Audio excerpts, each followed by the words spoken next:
The knife was already at her throat when Duke Adrian Blackthorne realized he'd been hunting the wrong ghost.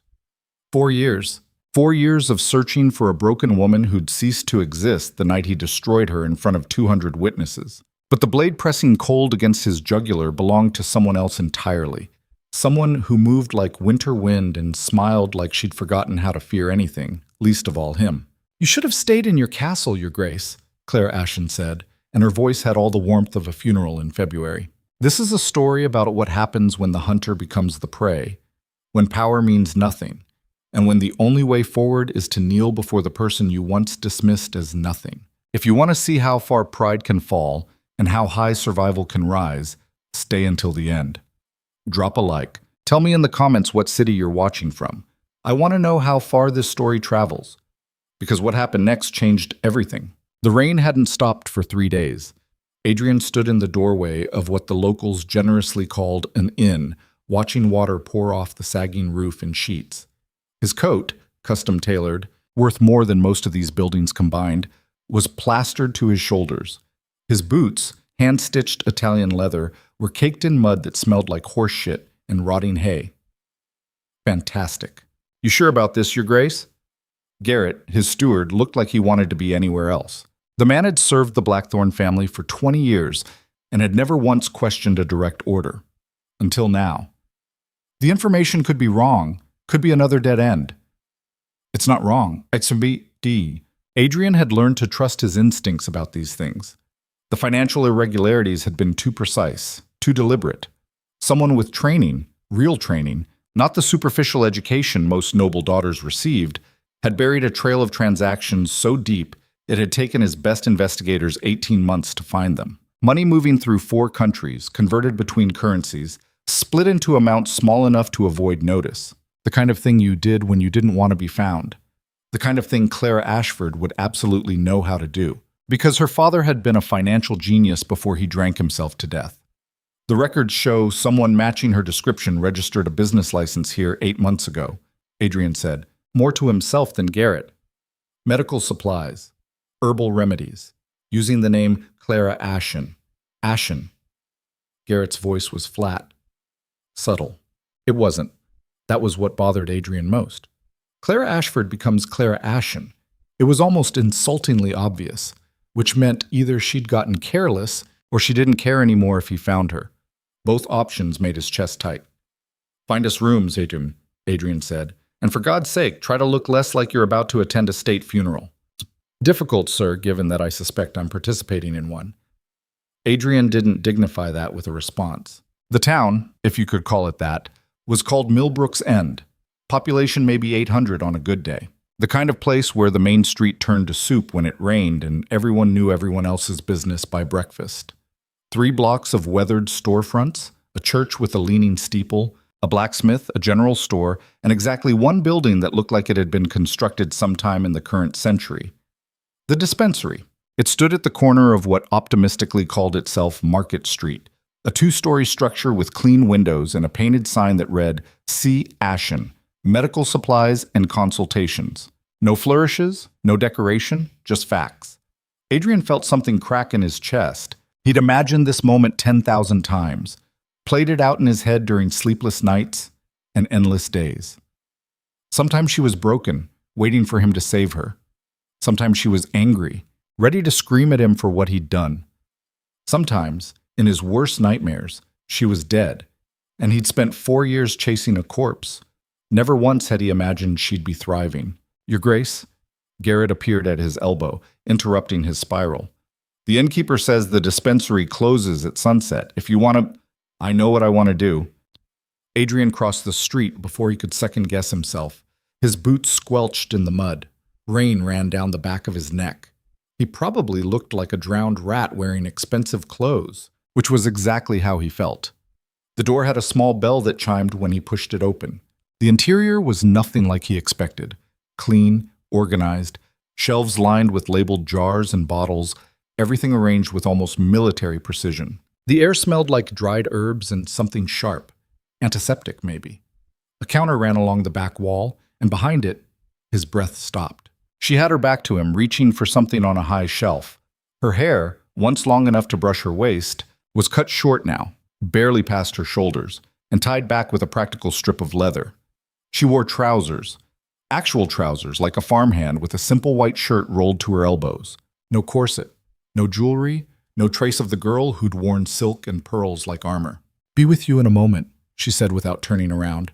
Her voice was different too, steadier, lower, like she'd stopped pitching it to please other people. Adrian's throat had apparently forgotten how to work. She pulled down a jar, something with roots floating in amber liquid, and turned around. "Now what can I—" The jar slipped from her fingers. It hit the floor and shattered, glass sprayed across the floorboards. The liquid spread in a slow puddle. Neither of them moved. Clara's face had gone completely blank.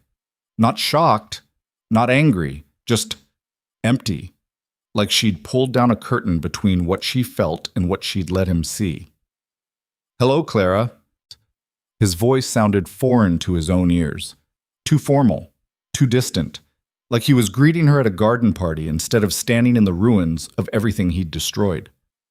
For 5 full seconds, she didn't respond. Then she crouched down and started picking up glass shards with her bare hands. "We're closed," she said. "Clara, I said we're closed." She didn't look up.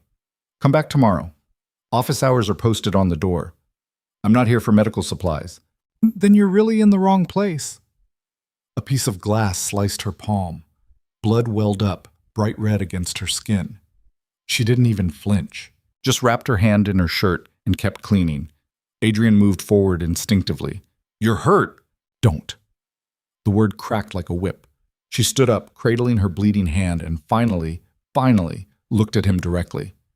"Don't you dare take another step toward me." Her eyes were exactly the same, dark brown, deep enough to drown in, except now they were cold, so cold he could feel the temperature drop.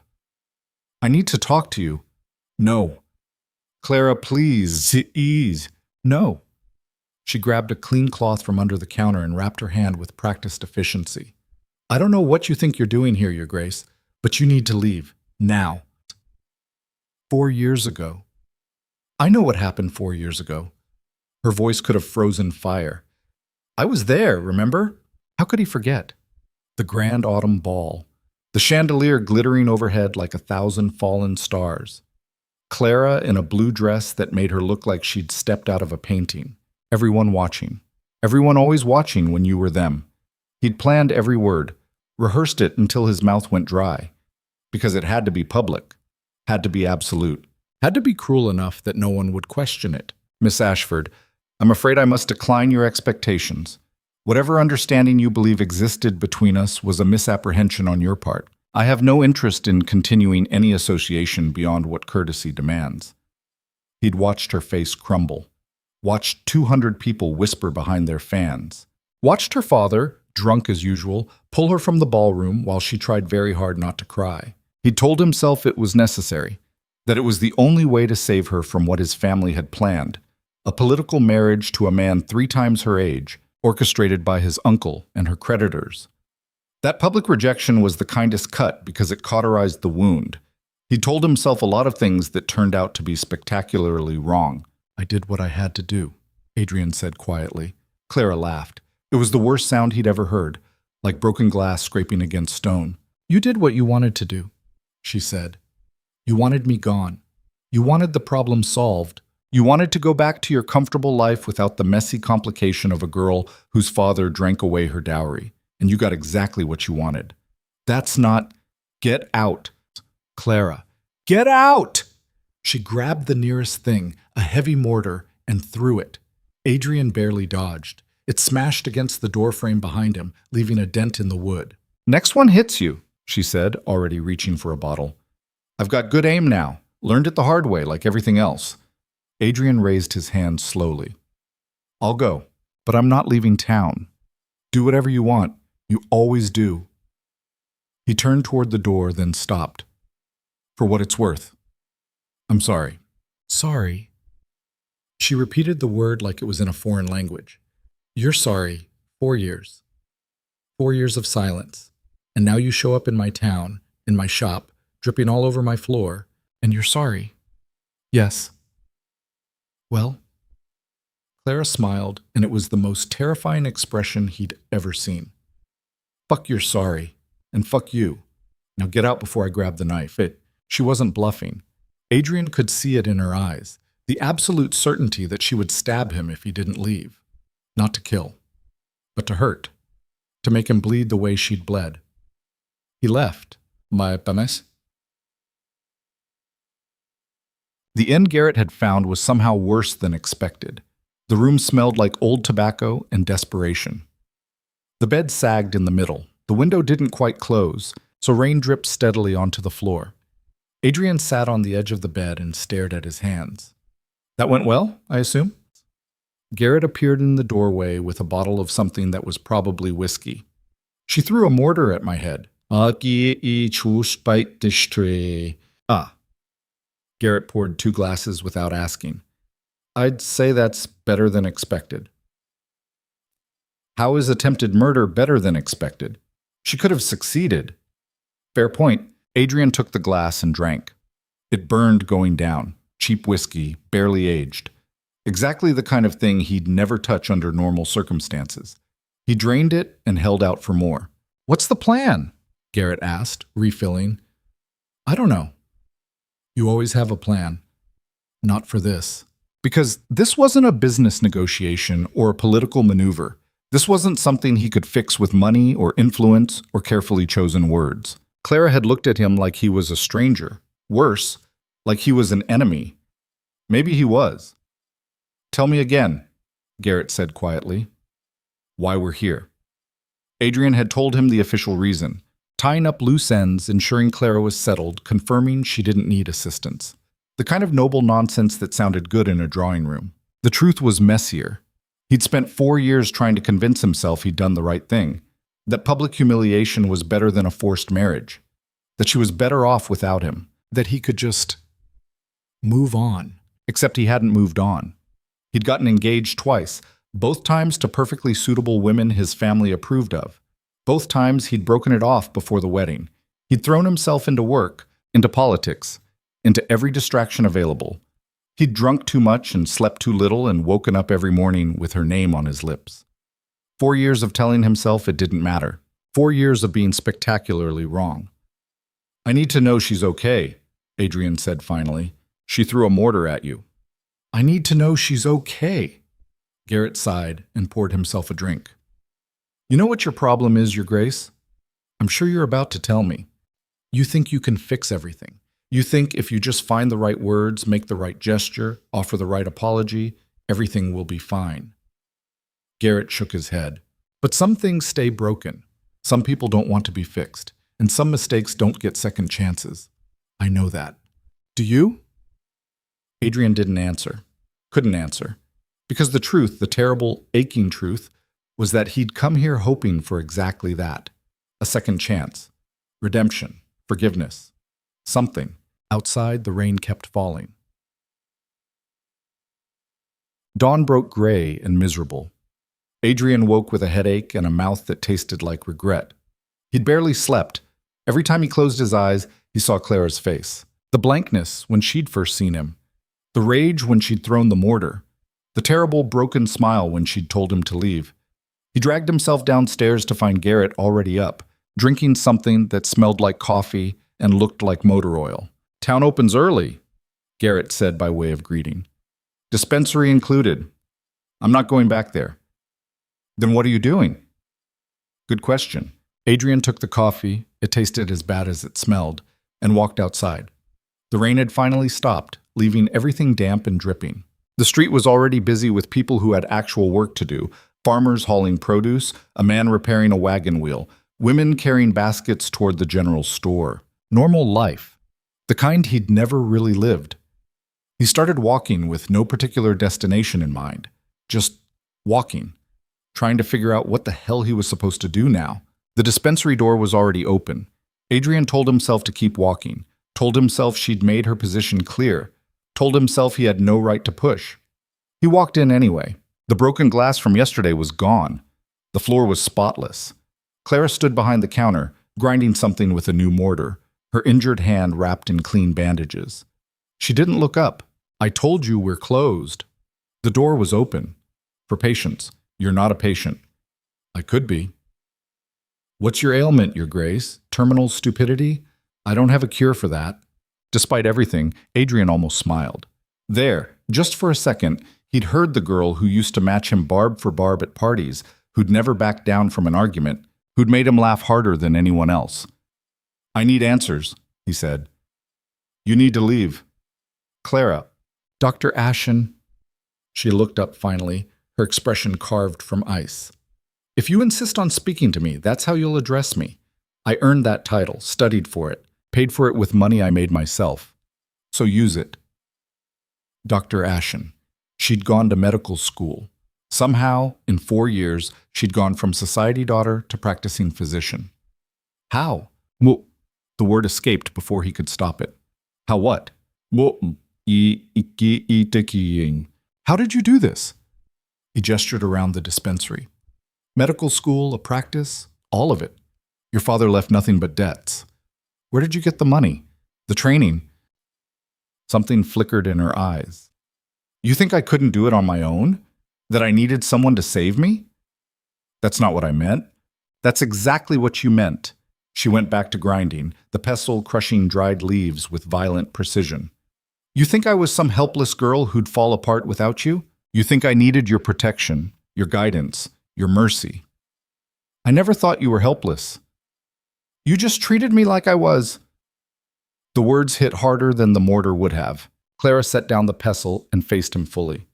You want to know how I did it? Fine, I'll tell you, but then you leave. Agreed? Agreed. She took a breath, and for just a moment, he saw the cost of what she was about to say written in the tightness around her eyes. After you destroyed me at that ball, and yes, Adrian, you destroyed me. Don't pretend it was anything less. I went home. My father was drunk. Again. He told me I'd embarrassed him, that I'd failed at the one thing women of our class are supposed to do, secure a good marriage. Her voice stayed level, but her hands clenched. He hit me. Not for the first time, but it was the last time. Adrian felt his stomach drop.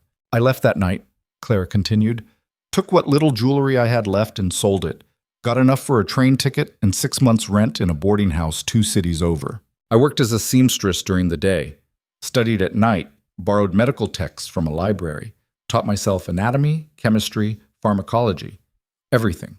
Clara, I'm not finished. Her eyes were hard as diamonds. After 8 months, I met a doctor who needed an assistant. He was old, dying, actually, lung disease. But he saw something in me, taught me properly. Let me use his library. When he died, he left me enough money to cover medical school tuition. Barely. I worked 3 jobs to pay for room and board, slept 4 hours a night if I was lucky, and I graduated top of my class. She smiled, sharp and bitter. So that's how I did it, Your Grace. I did it alone, without your money, without your influence, without your mercy. She leaned forward. I rebuilt myself from nothing, and I don't owe you a damn thing. Adrian couldn't speak, couldn't breathe. The girl he'd known had been sharp-tongued and stubborn, yes, but also sheltered, protected. The woman in front of him had been forged in fire, and he'd lit the match. I'm sorry, he said again, because what else could he say? I know you are. Clara's voice went quiet, tired. I can see it in your face. You're drowning in guilt. Probably haven't slept well in years.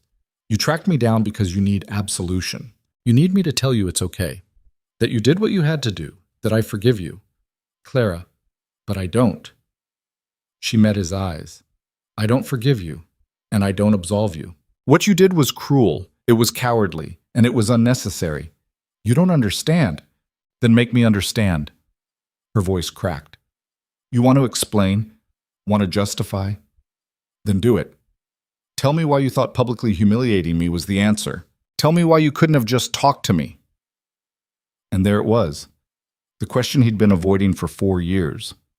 Adrian took a breath. Your father had debts, significant debts. My uncle had purchased them. Clara went very still. What? 6 months before the ball, my uncle bought your father's debts from his creditors. All of them. He owned everything. Your house, your assets, everything.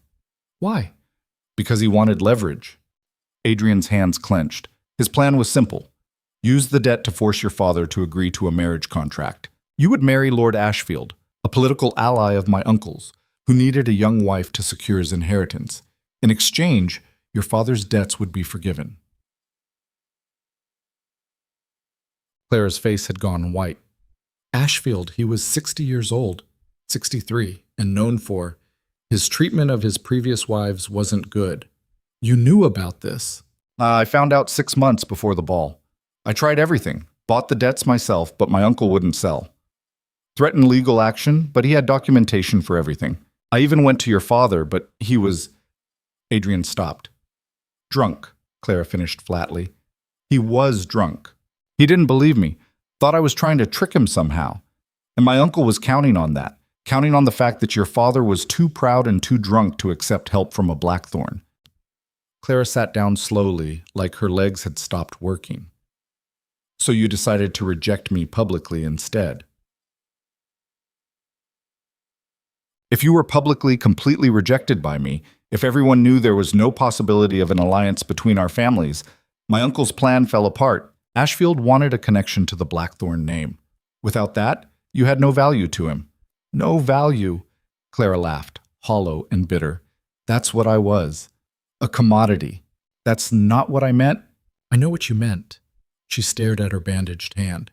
And I understand the logic. Really, I do. It's actually brilliant, in a ruthless sort of way.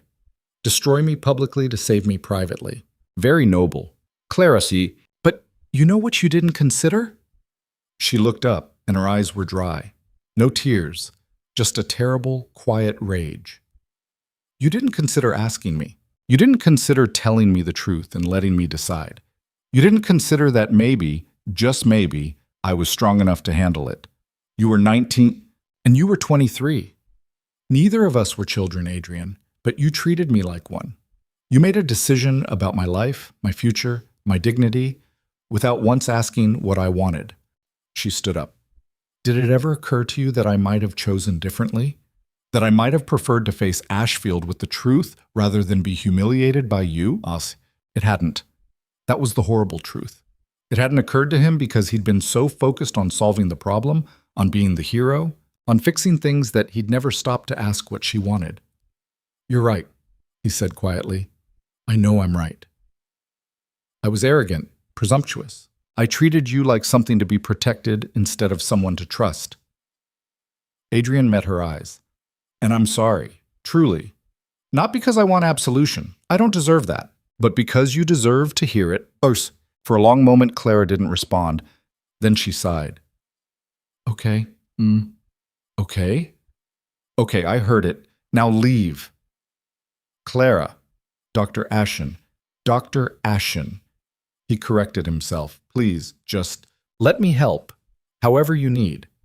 Money for the dispensary, connections to suppliers, anything. No. You don't even know what I'm offering. I don't care. Clara moved to the door and opened it.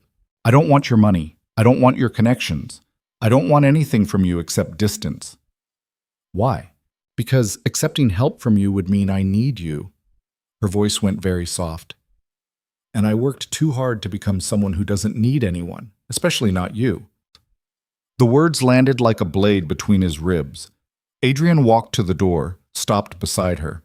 Up close, he could see the tiny scars on her hands. Burn marks from hot pots, cuts from broken glass, the physical evidence of 4 years of hard work. Could smell the faint scent of lavender and medicine that clung to her hair. For what it's worth, he said quietly, I never thought you needed me. I was afraid you'd realize I needed you. He walked out before she could respond. Behind him, the door closed with a soft click. Not a slam, just closed. Somehow, that was worse. Wax. Adrian spent the rest of the day doing what he did best, gathering information. The town, it turned out, loved Dr. Ashen. Loved her with a fierce, protective loyalty that made his chest ache. Saved my boy when he had fever, an older woman told him at the general store. Sat with him 3 days straight. Didn't charge us a penny. Oh, fixed my hand after it got crushed, a blacksmith said, holding up fingers that had clearly healed wrong once and been rebroken and set properly. Hurt like hell, but she knew what she was doing. Taught my daughter to read, a farmer mentioned. Says education's important for everyone, even poor girls. Story after story, patient after patient. A town that had taken in a stranger and received a miracle in return. But there were other stories too. Quieter ones. She doesn't talk about before, the innkeeper said when Adrian asked carefully neutral questions. Came here with nothing. Rented that building when it was practically falling down. Fixed it herself, can you imagine? A lady with soft hands learning carpentry. Anyone ever bother her? Adrian asked, keeping his voice casual. The innkeeper's expression darkened. Once. Traveling merchant thought she was easy prey. Tried to force his way into the dispensary after dark. He shook his head. She broke his nose. Then she stitched it up. Then she told him if he ever came back, she'd break something that wouldn't heal. She threatened him? She promised him. The innkeeper grinned. Man left town that night. Never came back. Adrian filed that information away under things that make sense but also terrify me. By sunset, he'd built a complete picture. Clara, Dr. Ashen, had arrived in Millbrook's End 8 months ago with a medical degree and nothing else. She'd rented the building, set up the dispensary, and started treating patients. She worked 18-hour days. She charged what people could afford and treated those who couldn't afford anything for free. She was respected, admired, protected. She'd built a life. Without him. Without anyone. And she was happy. Or at least, she'd been happy until he showed up. Adrian sat in his terrible room at the terrible inn and wondered what the hell he was supposed to do now. He'd come here seeking, what, closure? Forgiveness? A second chance? What he'd found was a woman who didn't need closure because she'd already moved on. Who didn't need forgiveness because she'd never needed his approval in the first place. Who didn't want a second chance because the first chance had been more than enough. A knock on the door interrupted his spiral. Your Grace. Garrett entered without waiting for permission. You should see this. He handed over a piece of paper, a telegram by the look of it. Adrian read it twice, then a third time. Fuck. My thoughts exactly, Garrett said. The telegram was from Adrian's uncle, short, direct, threatening. Heard you're in Millbrook's End. Chasing ghosts won't change the past. Return home. There are matters that require your attention. Don't make me come retrieve you. He knows I'm here, Adrian said slowly. Which means he knows why you're here. Which means Clara's in danger. Garrett didn't argue. They both knew his uncle didn't make idle threats. If he'd sent a telegram, it meant he was already moving, already planning, already hunting. Adrian stood up. Find out everything you can about recent property purchases in this area. Any Blackthorn money, any companies my uncle controls. Anything unusual. You think he's going to try something? I think he's been planning something since the moment I left to find her. Adrian grabbed his coat, and I think we're running out of time. Where are you going? To warn her. She's not going to believe you. I know, but I have to try. The dispensary was dark when he arrived, closed for the night, but Adrian could see lamplight in the upstairs window, living quarters probably. He knocked. No answer. He knocked louder. Still nothing. Clara! Dr. Ashen! Open the door! A window above opened. Clara leaned out, her hair loose around her shoulders, wearing what looked like a man's shirt. What part of leave me alone is unclear. My uncle knows you're here, yeah. That got her attention. The window closed. 30 seconds later, the door opened. Clara stood there with a rifle in her hands. Explain, quickly. My uncle sent a telegram. He knows I'm here, which means he knows you're here. So? So he's the one who orchestrated the whole marriage scheme 4 years ago. And men like him don't like loose ends. Claire's expression didn't change, but her grip on the rifle tightened. What do you think he's going to do?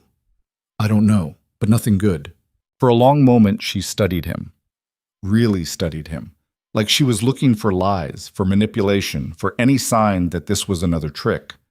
Whatever she saw must have satisfied her, because she lowered the rifle and stepped aside.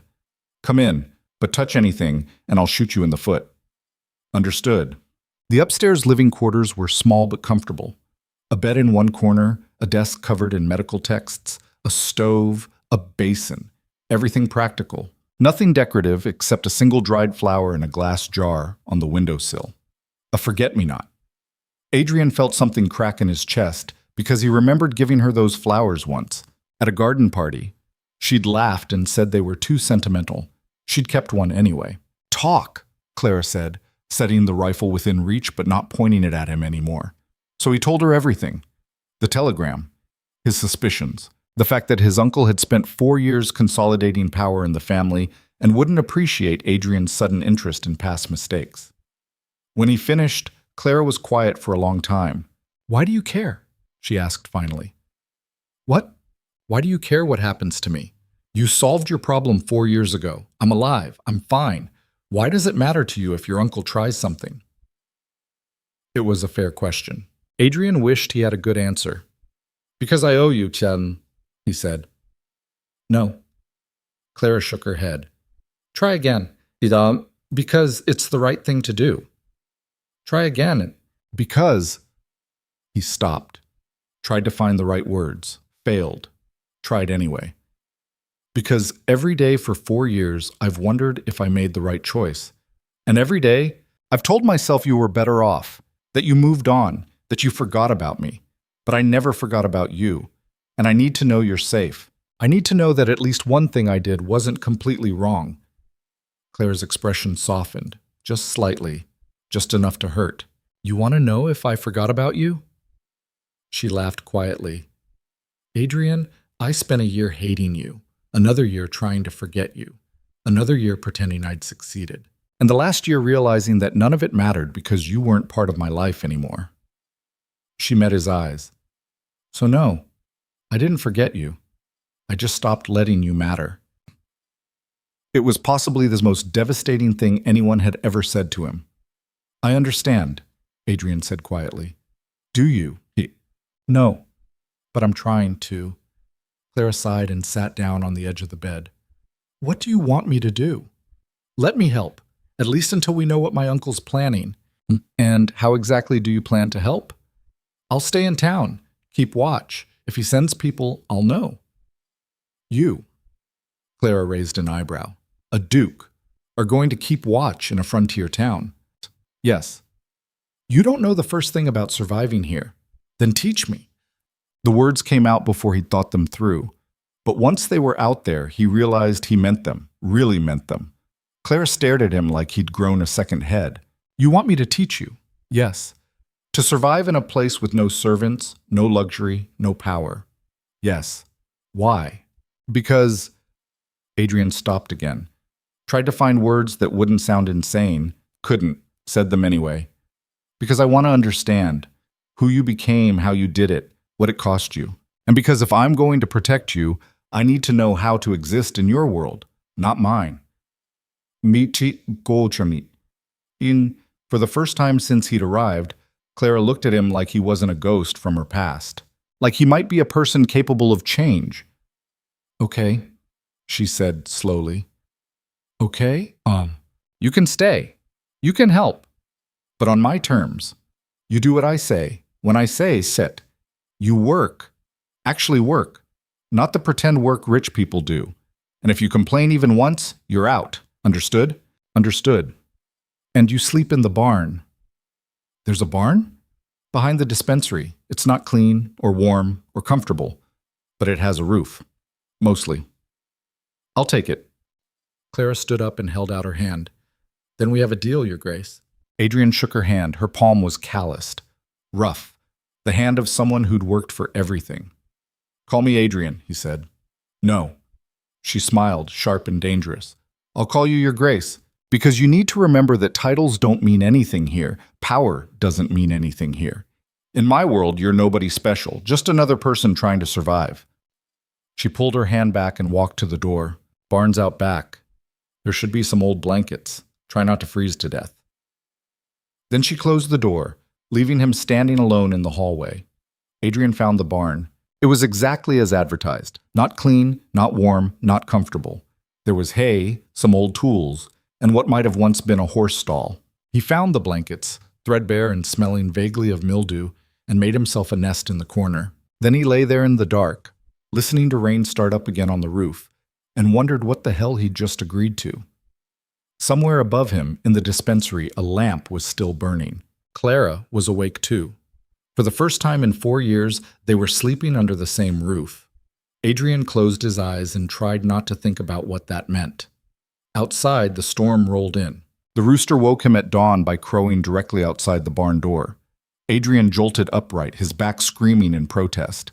Every muscle he owned had apparently decided to file a formal complaint about sleeping on hay covered by blankets that smelled like they'd survived a war. His neck had a crick in it that would require surgery to fix. His hands were numb, and it was freezing. He stumbled outside to find Clara already awake, splitting firewood behind the dispensary with the kind of efficient violence that suggested she'd been doing it for years. She changed into work clothes, rough canvas trousers, a shirt that had seen better days, boots that were more mud than leather. She didn't look up when he approached. "There's a pump around the side, Monsieur," she said, bringing the axe down and splitting a log clean in two. "Water's cold, but it's clean. Wash up. You smell like a barn." "I slept in a barn." "And whose fault is that?" "Fair point." Adrian found the pump. The water was so cold it felt like it might actually be ice that had forgotten to solidify. He washed his face and hands anyway, gasping at the shock of it, trying to wake up his brain. When he returned, Clara had finished with the wood and was stacking it against the wall. "You eat breakfast?" "Usually." "Then you'll need to earn it." She pointed toward the dispensary. "Back room's full of supply crates that came in yesterday. Need them unpacked and organized, alphabetically, by Latin name." "I don't know Latin names for medical supplies." "Then you'll learn." She walked past him toward the building. "And you'll need to sweep the floor after. A patient tracked mud through yesterday and I haven't had time to clean it properly." "You want me to sweep?" Clara stopped and turned around. "I want you to be useful. You said you'd work. This is what work looks like here. Or did you think helping meant standing around looking noble while other people did the actual labor?" Her tone could have stripped paint. "I'll sweep," Adrian said. "Good." She opened the door, then paused. "And your grace? When you're done with that, there's a fence in the back that needs mending. The posts are rotting through. I've got replacement lumber in the barn." "I don't know how to mend a fence." "Excellent. You'll learn 2 things today then." She disappeared inside, leaving him standing in the cold morning air, wondering what he'd gotten himself into. The supply crates were heavy, obscenely heavy. Adrian managed to drag the first one into the back room and pry it open to find bottles of tinctures, jars of dried herbs, packets of bandages, and a truly bewildering array of items whose purposes he couldn't begin to guess.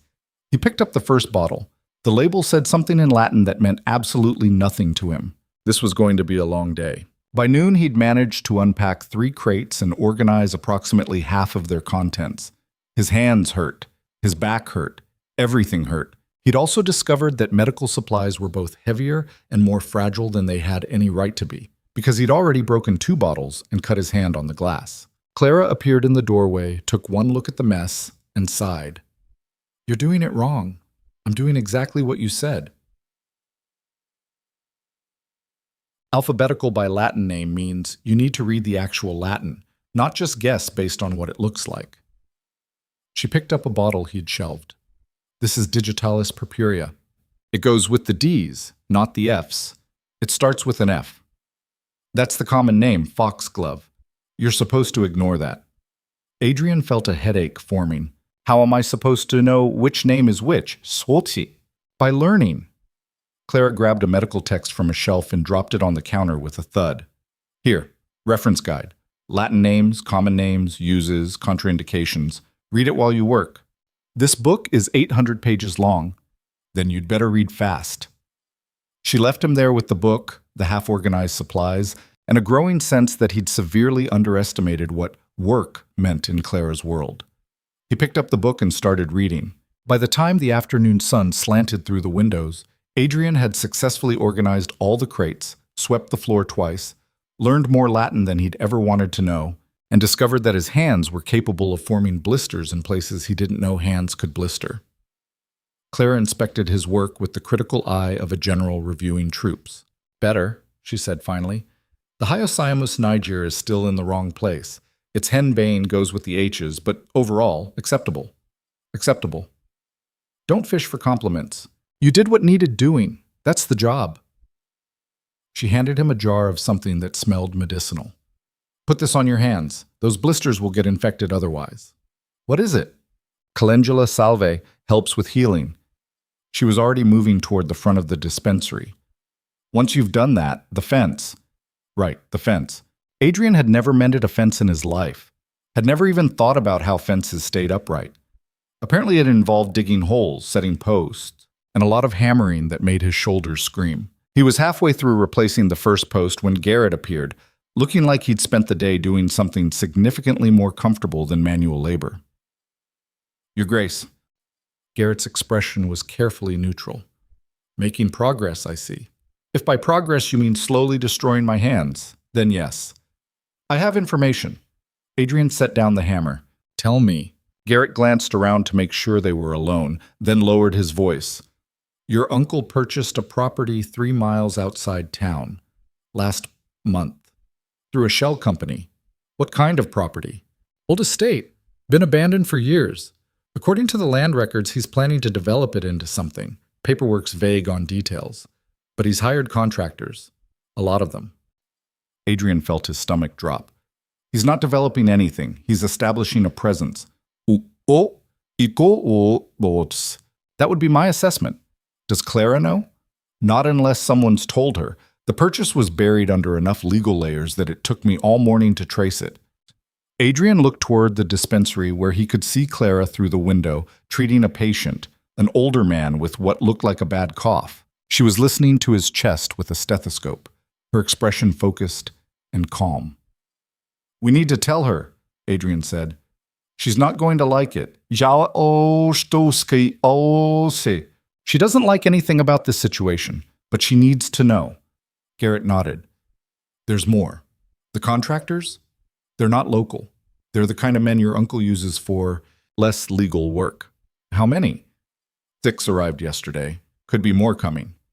6 men, armed probably, loyal to his uncle, 3 miles away from Clara. Adrian picked up the hammer again. Find out everything you can about that property. Guard rotations, supply deliveries, anything that might tell us what he's planning. And you? I'm finishing this fence. Then I'm telling Clara what's happening. Then I'm figuring out how to stop it. In that order? In exactly that order. Garrett left, shaking his head. Adrian went back to hammering. His shoulders screamed. His hands throbbed. But he kept going, because stopping meant thinking. And thinking meant acknowledging that his uncle was 3 miles away with hired muscle and unknown intentions. So he hammered until the fence was fixed, then hammered some more just to be sure. By the time he finished, the sun was setting and his hands were bleeding through the bandages. Clara found him sitting on the back steps trying to figure out if he could still move. Fence looks good, she said, which was possibly the closest thing to praise he'd get. Thank you. You're bleeding on my steps. Sorry. She sat down beside him, not close but not running away either, and pulled his hands toward her. The bandages had soaked through. She unwrapped them carefully, her touch clinical but gentle. You should have stopped when you got blisters. I needed to finish. Why? She glanced up at him. What's one fence? It's been broken for months. Another day wouldn't have mattered. Because I said I'd do it. Adrian watched her clean the wounds with steady hands. And because I needed to prove I could. To me? To myself. Clara didn't respond to that. Just cleaned and rewrapped his hands with fresh bandages, her movements efficient and practiced. You're better at this than I expected, she said finally. At bleeding? At working? A small smile tugged at her mouth. I thought you'd quit after the first hour. Most nobles would have. I'm not most nobles. No. She finished the bandaging and sat back. You're not. You're stubborn, possibly stupid, but you're not a quitter. It was possibly the nicest thing she'd said to him since he'd arrived. Clara. He hesitated, trying to find the right words. There's something you need to know. The smile disappeared. This is about your uncle. Yes. Tell me. So he did. Told her about the property purchase, the contractors, everything Garrett had discovered. Watched her face close off as she processed the information. When he finished, she was quiet for a long time. So he's making a move, she said finally. It looks that way. Why now? It's been 4 years. Because I'm here. Adrian felt the weight of that truth. He knows I've found you. He knows I'm trying to help. And he's not going to let that stand. Clara stood up and walked to the edge of the yard, staring out at the darkening sky. What does he want? I don't know. Guess. Adrian thought about his uncle, cold, calculating, obsessed with control and family legacy. He wants to make sure I learn my lesson, that defying him has consequences. And what lesson is that? That I don't get to fix my mistakes, that I don't get to protect you. Adrian stood up too. That he controls everything, including me. Clara was quiet again. Then she laughed, bitter and sharp. Men and their power games. Your uncle wants to prove he's stronger than you. You want to prove you can save me, and I'm just the board you're playing on. That's not... It is. She turned to face him. Don't pretend this is about me, Adrian. This is about you and him. I'm just the excuse. The words hit like fists. You're right, Adrian said quietly. Clara blinked, clearly not expecting agreement. You're right, he repeated. This is about me and him, about family politics and power, and all the things I should have walked away from years ago. But that doesn't mean I'm wrong about you being in danger. Whatever his plan is, it's going to involve you, and I can't... He stopped, tried again. I won't let him hurt you to get to me. Why not? Clara's voice was dangerously soft. Why do you care what happens to me? You said your piece. You apologized. You've been suitably noble and guilty. You could leave right now and your conscience would be clear. My conscience will never be clear. Then why stay? Because Adrian tried to find words that weren't a complete disaster. Failed. Said them anyway. Because 4 years ago, I made a choice that destroyed you. And I've spent every day since wondering if you were okay. If you survived. If you hated me. If you even thought about me at all. And now I know. You survived. You're more than okay. You're incredible. And yes, you hate me. And no, you don't think about me because you've moved on. He took a breath. But I haven't moved on. And I can't leave knowing that my family is threatening everything you've built. So I'm staying. Not because I think I can fix this. Not because I want absolution. But because walking away would mean I learned nothing. And I'd rather die trying to protect you than live knowing I abandoned you twice. The silence that followed was so complete he could hear his own heartbeat. Clara stared at him like she was trying to see through him, into him, past all the carefully constructed walls he'd built over the years. You're an idiot, she said finally. I know. A stubborn, noble, self-sacrificing idiot who thinks he can fix everything. I know that too. And you're going to get yourself killed. Probably. Clara shook her head, but something in her expression had shifted, softened maybe, or maybe just stopped being quite so sharp. Fine, she said. Fine? You can stay, you can help, but not because I need you. She stepped closer, and her eyes were fierce. Because if your uncle wants to play games with my life, I'm going to make him regret it. And having a duke on my side, even a stupid one, might be useful. I'll take it. But we do this my way, my rules, my town. Understood? Understood. She held out her hand. Adrian shook it, feeling the roughness of her palm against his bandaged fingers. Then let's figure out what your uncle wants, Clara said, and how to make sure he doesn't get it. They spent the next hour inside the dispensary, planning over maps and coffee that tasted like it had been brewed sometime last week. Garrett joined them, bringing more information about the property, guard schedules, supply routes, everything he'd managed to learn. 6 men confirmed, Garrett said, pointing to notes he'd made. All with military backgrounds, armed. They're running patrols around the property perimeter. That's not for construction, Claire said. No, that's for keeping people out. Adrian studied the map. We're keeping someone in. You think he's going to try to abduct me? Clara didn't sound scared. She sounded annoyed. I think he's going to try something that involves you disappearing and me looking like I failed to protect you. Adrian tapped the map. Classic strategy. Isolate the target, demonstrate power, force compliance. Compliance with what? Whatever he wants. Could be he wants me back in the capital. Could be he wants me to marry someone specific. Could be he just wants to prove he can. Clara made a disgusted noise. Rich people problems. Yes.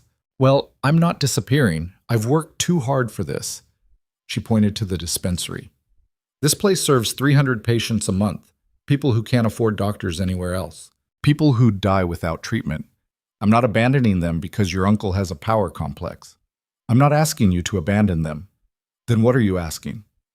Adrian met her eyes. I'm asking you to let me help you fight. For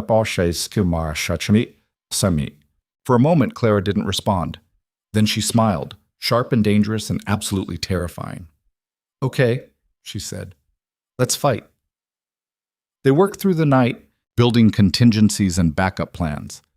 Clara had a surprising grasp of strategy. Apparently 4 years of surviving on her own had taught her to think like a tactician. She knew the town, knew the people, knew who she could trust and who she couldn't. Thomas Garrett at the general store, she said, making notes. Former soldier. He'll help if we need it. Sarah Mackenzie runs the boarding house. She's got 3 sons, all good in a fight, and Pastor Williams at the church has a hunting rifle and knows how to use it. You've been building an army, Adrian said. I've been building a community. There's a difference. As Clara looked up, people here protect each other. That's how you survive when nobody else gives a damn about you. By dawn, they had a plan. Not a great plan, but a plan. If his uncle's men came to town, they'd have witnesses everywhere. Clara's patients, the shopkeepers, the farmers, everyone would be watching. And if they tried to take her by force, they'd have to go through the entire town to do it. It's a good plan, Garrett said, though he didn't sound entirely convinced. It's a plan, Clara corrected. Good is relative. Adrian was about to respond when someone knocked on the door. Hard. All 3 of them went still. Who is it? Clara called. Dr. Ashen? A woman's voice strained with panic. Please, I need help. It's my husband. He's been hurt bad. Clara was already moving, grabbing her medical bag. What happened? There was a fight at the old Marston property. He works for the new owner. The woman's voice broke. Someone shot him. Adrian and Clara locked eyes. The Marston property, his uncle's property. Let her in, Adrian said quietly. Clara opened the door. The woman was young, maybe 25, with tear-streaked cheeks and blood on her dress. Behind her, 2 men carried a third between them. He was conscious but pale, bleeding from a shoulder wound. Put him on the table, Clara commanded, already moving. Adrian, I need clean water. Garrett, find the whiskey in the cabinet. Now, say it. They moved like a coordinated unit. Adrian pumped water while Garrett found the whiskey. Clara cut away the man's shirt, revealing a bullet wound that was bleeding but not arterial. What's your name? Clara asked the injured man, her voice calm. Thomas. Thomas Reed. Okay, Thomas. I'm going to remove the bullet. It's going to hurt like hell. Can you handle that? Yes, ma'am. Good man. Clara looked at this woman. What's your name? Mary. Mary Reed. We just got married last month. Then you're going to hold his hand, Mary. Talk to him. Keep him focused on you, not on what I'm doing. Understand? Mary nodded, tears streaming. Clara worked with the kind of focused intensity Adrian had only seen in surgeons at the best hospitals. Her hands were steady, her movements precise. She extracted the bullet, cleaned the wound, stitched it closed with neat, even stitches. Thomas passed out halfway through. Clara didn't slow down. 20 minutes later, it was done. He'll live, Clara said, washing her hands. Keep the wound clean, change the dressing twice a day. If he develops fever, bring him back immediately. Thank you, Mary sobbed. Thank you so much. Don't thank me yet. Clara's voice went hard. Tell me what happened. Who shot him? Mary glanced at the 2 men who'd carried Thomas in. They looked uncomfortable. We work for the new owner, one of them said finally. Duke Blackthorn's uncle. We were hired to do construction, but he trailed off. But what? Adrian stepped forward. The man recognized him. Your Grace, we didn't know you were here. I'm here. Now tell me what happened. There's no construction, the man said. We've been building cells, like a prison. And tonight one of the other workers asked why. The foreman shot him as an example. Adrian felt his blood run cold. Cell, Clara said slowly. How many? 6, maybe 8, all reinforced, locked from the outside. And the foreman who shot Thomas? Man named Vickers, ex-military, mean as hell. Clara looked at Adrian. Your uncle's building a prison 3 miles from my town. Yes. Any guess who he plans to put in it? You. The word hung in the air like a blade. Clara's expression went very still, very calm, the kind of calm that came right before a storm. Mary, she said quietly, take your husband home. Keep him warm and rested. Come back in 3 days so I can check the wound. But Dr. Ashen, go, now. Mary and the 2 workers helped Thomas out. The door closed behind them. Clara stood there for a moment, staring at nothing. Then she turned to Adrian. He's going to kidnap me, she said. Lock me up. Use me as leverage against you. Yes, and you knew this might happen. I suspected, and you didn't tell me. I was trying to— Don't! Clara's voice cracked like a whip. Don't you dare say you were trying to protect me. I've spent 4 years protecting myself. I don't need you to decide what I can handle. You're right. I should have told you everything from the start. Clara laughed, sharp and bitter. You should have done a lot of things differently, but you didn't, and now we're here. She grabbed her coat. I'm going to that property. What? You heard me. I'm going to see exactly what your uncle is building, and then I'm going to burn it to the ground. Clara, that's insane. Is it? She whirled on him. He's built a prison. For me. In my town, where I've spent 4 years building a life. And you think I'm going to sit here and wait for him to use it? We need a plan. I have a plan. Go there. Assess the situation. Burn it down. Simple. You'll get yourself killed. Ba asishi chatan. Then I'll die fighting instead of trapped in a cell. Clara's eyes were blazing. Your uncle wants to control me? He can try. But I'm done being controlled by Blackthorn men. The words landed like a slap. Adrian opened his mouth to argue, then closed it. Because she was right. Every decision he'd made, every protective choice, had been about control, about deciding what was best for her without asking. You're right, he said. Clara blinked. What? Well, you're right. This is your fight, your choice, your life. Adrian met her eyes. But I'm coming with you. No? Yes. Not to control you, not to protect you, but because if you're walking into danger, you shouldn't do it alone. He grabbed his coat. Your town. Your rules. Your decision. I'm just backup. For a long moment, Clara studied him. Then, slowly, she nodded. Back up, she repeated. Not the hero. Not the hero. And if I tell you to stay back, you stay back. Yes. And if I tell you to run, you run. Yes. Clara smiled, grim and fierce. Then let's go see what your uncle built, and then let's destroy it. Garrett stepped forward. Your Grace, this is a terrible idea. I know. You could both die. I know that too. Then why? Because some things are worth dying for. Adrian looked at Clara. And some people are worth fighting beside, even if the fight is hopeless. Clara's expression softened, just slightly. You really are an idiot, she said. I know. But you're my idiot now, so try to keep up. She walked out the door into the pre-dawn darkness. Adrian followed. Behind them, Garrett sighed and grabbed his own coat. We're all going to die, he muttered. Nobody disagreed. They moved through the forest like ghosts, Clara leading because she knew the terrain, Adrian following because he'd meant what he said about backup, Garrett bringing up the rear while muttering prayers under his breath. The property appeared through the trees like a wound in the landscape. New construction, crude but effective, and exactly as the workers had described, cells, 8 of them, built into what looked like converted stables with reinforced doors and barred windows. There, Clara whispered, pointing. 2 guards patrolled the perimeter, armed with rifles, professional. We can't take them head on, Adrian breathed. I know. Clara studied the layout. But we don't need to. We just need to get close enough to see what else is there. They crept forward, using the trees as cover. Adrian's heart hammered against his ribs. This was insane, completely insane. If they were caught, a twig snapped behind them. All 3 froze. Well, a voice cut through the darkness. The Duke and his little doctor. How convenient. They turned slowly. 6 men stepped out of the shadows. Armed. positioned perfectly to cut off any escape. And in the center, smiling like a shark, was a man who could only be Vickers. His Grace said you'd come, Vickers said. Said you were predictable. Guess he was right. Clara's hand moved toward the knife at her belt. I wouldn't, Vickers said, raising his rifle. You're worth more alive. But I've got no orders about your friends.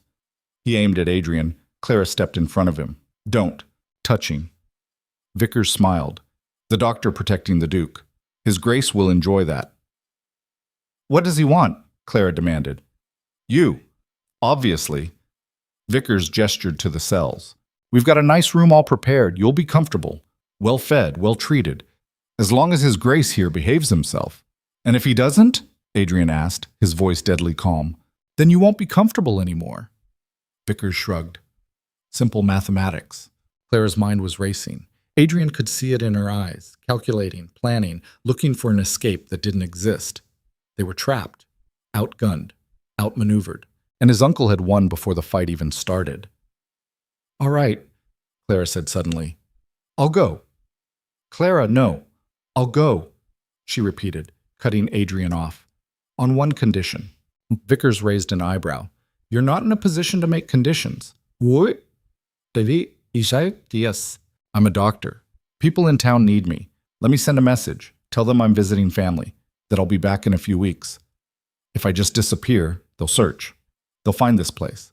They'll burn it down and you with it. Vickers considered this. His Grace did mention you'd be reasonable. I'm very reasonable. When my patients' lives are at stake. Fine. You can send a message. Under supervision. Vickers smiled. But your friends stay here. Insurance, you understand. No. Clara's voice went hard. They leave. Now. Or no deal. You're not in a position. I'm in exactly the position I choose to be in. Clara stepped forward, her eyes blazing. You want me cooperative, compliant? Then my friends walk away. Now. Or I make this as difficult as possible. And trust me, you don't want that. For a long, tense moment, Vickers stared at her. Then slowly he laughed. His Grace was right. You've got spine. He gestured to his men. Let them go. The doctor's ours. That's what matters.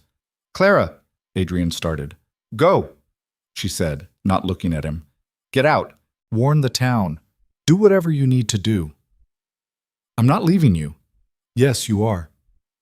She finally met his eyes, and hers were filled with a fierce, terrible determination. Because this time, I'm the one making the choice, I'm the one deciding, and I'm telling you to go. Adrian felt his world crack apart. Clara, go, now, before I change my mind. Vickers' men had their rifles trained on Adrian and Garrett. One wrong move, and they'd both be dead. Clara was giving them a chance, the only chance they'd get. I'll come back for you, Adrian said. I know you will. Clara smiled, sad and fierce and absolutely heartbreaking. You're predictable that way. Then she turned to Vickers. Let's get this over with. They took her. Adrian watched them lead her toward the cells, watched her walk with her head high and her shoulders straight, watched her disappear into darkness. Garrett grabbed his arm. Your Grace, we need to go. We can't just... We need to go now. They ran. Behind them, the prison stood like a monument to his uncle's cruelty. And inside, Clara was a captive. Again. Because of him. Again. They didn't stop running until the trees swallowed them whole, and Adrian's lungs felt like they'd been set on fire. Garrett pulled him down behind a fallen log, both of them breathing hard enough to wake the dead.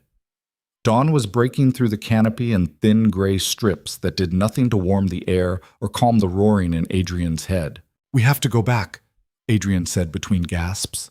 And do what? Get shot? Garrett's face was pale. Your Grace, there were 6 armed men. 6. We'd be dead before we got within 50 feet. Then we find more men. We rally the town. We think. Garrett gripped his shoulder hard enough to hurt. We think before we act. That's what separates us from your uncle. We use our heads. Adrian wanted to argue, wanted to grab Garrett by the throat and shake him until he agreed that going back immediately was the only option. But the man was right, and they both knew it. Clara had bought them time with her surrender. Wasting it would make her sacrifice meaningless. He forced himself to breathe, to count to 10, to remember that panic got people killed. Fine, he said. We think, we plan, but we do it fast. They made it back to town as the sun cleared the horizon. Adrian's clothes were torn from branches, his hands still aching from yesterday's work, and his mind was moving so fast he could barely keep thoughts straight. The dispensary looked exactly as they'd left it, quiet, locked, innocent, like the whole world hadn't just collapsed. Inside, Adrian paced while Garrett made coffee. Neither of them would drink. Your uncle has her, Garrett said, stating the obvious because sometimes stating the obvious was all you could do. He'll use her as leverage, try to force you to comply with whatever demands he makes. He won't hurt her. Adrian said it like a prayer, like saying it enough times would make it true. She's only valuable if she's alive and unharmed. For now. For now, Adrian agreed, and the words tasted like ash. He moved to the window, staring out at the waking town. People were starting their days, opening shops, hauling water, going about normal lives while Clara sat in a cell 3 miles away. His fault. All of it. Again. Stop, Garrett said quietly. Stop what? Blaming yourself. I can see it on your face. You're spiraling. She's captured because I came here. Because I couldn't leave well enough alone. Because I, made a choice. And she made a choice. She chose to surrender to protect us. Garrett set down the coffee pot with more force than necessary. You want to honor that choice? Then stop wallowing and start planning. Adrian turned away from the window. What would you do? Me? Garrett laughed, sharp and humorless. I'd ride to the Capitol and petition the king for intervention. But that would take weeks, and I suspect we have days at best. So? So we need leverage of our own. Garrett pulled out a map of the region. Your uncle's here because he thinks he's untouchable. Rich, powerful, operating in the middle of nowhere where nobody important will notice or care. We need to make him touchable. How? We make noise. Lots of it. We make this public enough that he can't just disappear a doctor without consequences. Adrian studied the map, his mind racing. The town. Clara said they protect their own. Can we trust them? She did. It wasn't much to go on, but it was something. They spent the next hour visiting every person Clara had mentioned. Thomas Garrett at the general store came first, a man in his 50s with scars on his hands and the steady eyes of someone who'd seen combat. Dr. Ashen's been taken, Adrian said without preamble. Kidnapped by men working for my uncle. We need help getting her back. Thomas's expression went very still. Taken where? The old Marston property, 3 miles west. I know it. Thomas looked at the other men in the store, 2 younger guys who'd been unloading supplies. You boys hear that? They nodded, their faces going hard. How many men? Thomas asked. 6 that we saw. Could be more. Armed? Rifles. Military training. Thomas nodded slowly, processing. Dr. Ashen delivered my grandson when the midwife said he wouldn't make it. Sat up with him for 3 days straight until the fever broke. She wouldn't take payment, said we needed it more than she did. She's a good doctor, Adrian said. She's more than that. Thomas grabbed a rifle from behind the counter. She's ours, and we don't let ours get taken. Sarah Mackenzie at this boarding house had the same reaction. So did Pastor Williams, who despite his profession seemed to have a remarkable collection of hunting weapons. So did the blacksmith, the tanner, the baker, and a dozen others. By noon, Adrian was staring at 30 men armed with whatever they could carry. Not soldiers, farmers, tradesmen, shopkeepers. But they knew the land, knew how to shoot, and every single one of them had a story about Clara. She set my daughter's broken arm. She gave us medicine when we couldn't pay. She taught my wife to read. She stayed with my mother when she was dying, held her hand, made it so she wasn't afraid. Story after story. A town united by one woman who'd given everything and asked for nothing. Adrian felt something crack open in his chest. This was what Clara had built, Not just a medical practice, but a community, a family. Everything he'd destroyed 4 years ago, she'd rebuilt into something stronger. All right, Thomas said, pulling everyone's attention. We need a plan that doesn't get us all killed. Your Grace, you know the property? I've seen it. 8 cells, 2 guards on patrol, possibly more inside. Heavy fortification on the doors. Can't go through the front then. We'd be cut down before we got close. Thomas traced a finger over a rough map. What about the back? Woods come right up to the property line there. Still guarded. Vickers, the man in charge. He's not stupid. Then we need a distraction. Sarah Mackenzie stepped forward. She was a small woman, but her eyes were sharp as knives. Something big enough to pull guards away from the cells. Fire, one of the younger men suggested. No. Adrian shook his head. Fire spreads. Could kill Clara if we can't get her out fast enough. Then what? Adrian thought about his uncle. About 4 years of watching the man operate, learning his patterns, understanding his weaknesses. He wants me, Adrian said slowly. The whole point of taking Clara is to force me to comply. So we give him what he wants. You're going to surrender? Garrett looked horrified. I'm going to negotiate. Adrian turned to Thomas. How long would it take to get a message to the capital? To someone with real authority? Telegram would be fastest. Maybe 6 hours round trip if we pay for priorities. Do it. Send a message to Lord Chancellor Morrison. He owes me a favor. Tell him Duke Blackthorn's uncle has kidnapped a civilian physician and is holding her against her will on Marston property. Request immediate investigation. That'll take days to actually happen, Garrett said. I know. But my uncle doesn't know that. He thinks he's operating in secret. The moment he learns authorities have been notified, he has a choice. Release Clara and claim it was a misunderstanding, or double down and risk everything? Adrian looked at the assembled men. While he's making that choice, we hit him. Thomas smiled, grim and dangerous. Now that's a plan. Yeah, but... They spent the afternoon preparing. Men checked weapons, gathered supplies, planned approach routes. Adrian wrote the telegram himself, making sure every word was precisely calculated to cause maximum panic in his uncle's camp. Sarah Mackenzie provided food, bread, cheese, dried meat. Can't fight on empty stomachs, she said, pressing a package into Adrian's hands. And bring our doctor home. I will. You'd better. We need her, so... As the sun started its descent, Adrian stood outside the dispensary one more time. The building looked smaller than it had when he'd first arrived. Or maybe he'd just changed his perspective. Inside, Clara's medical books were still open on the desk.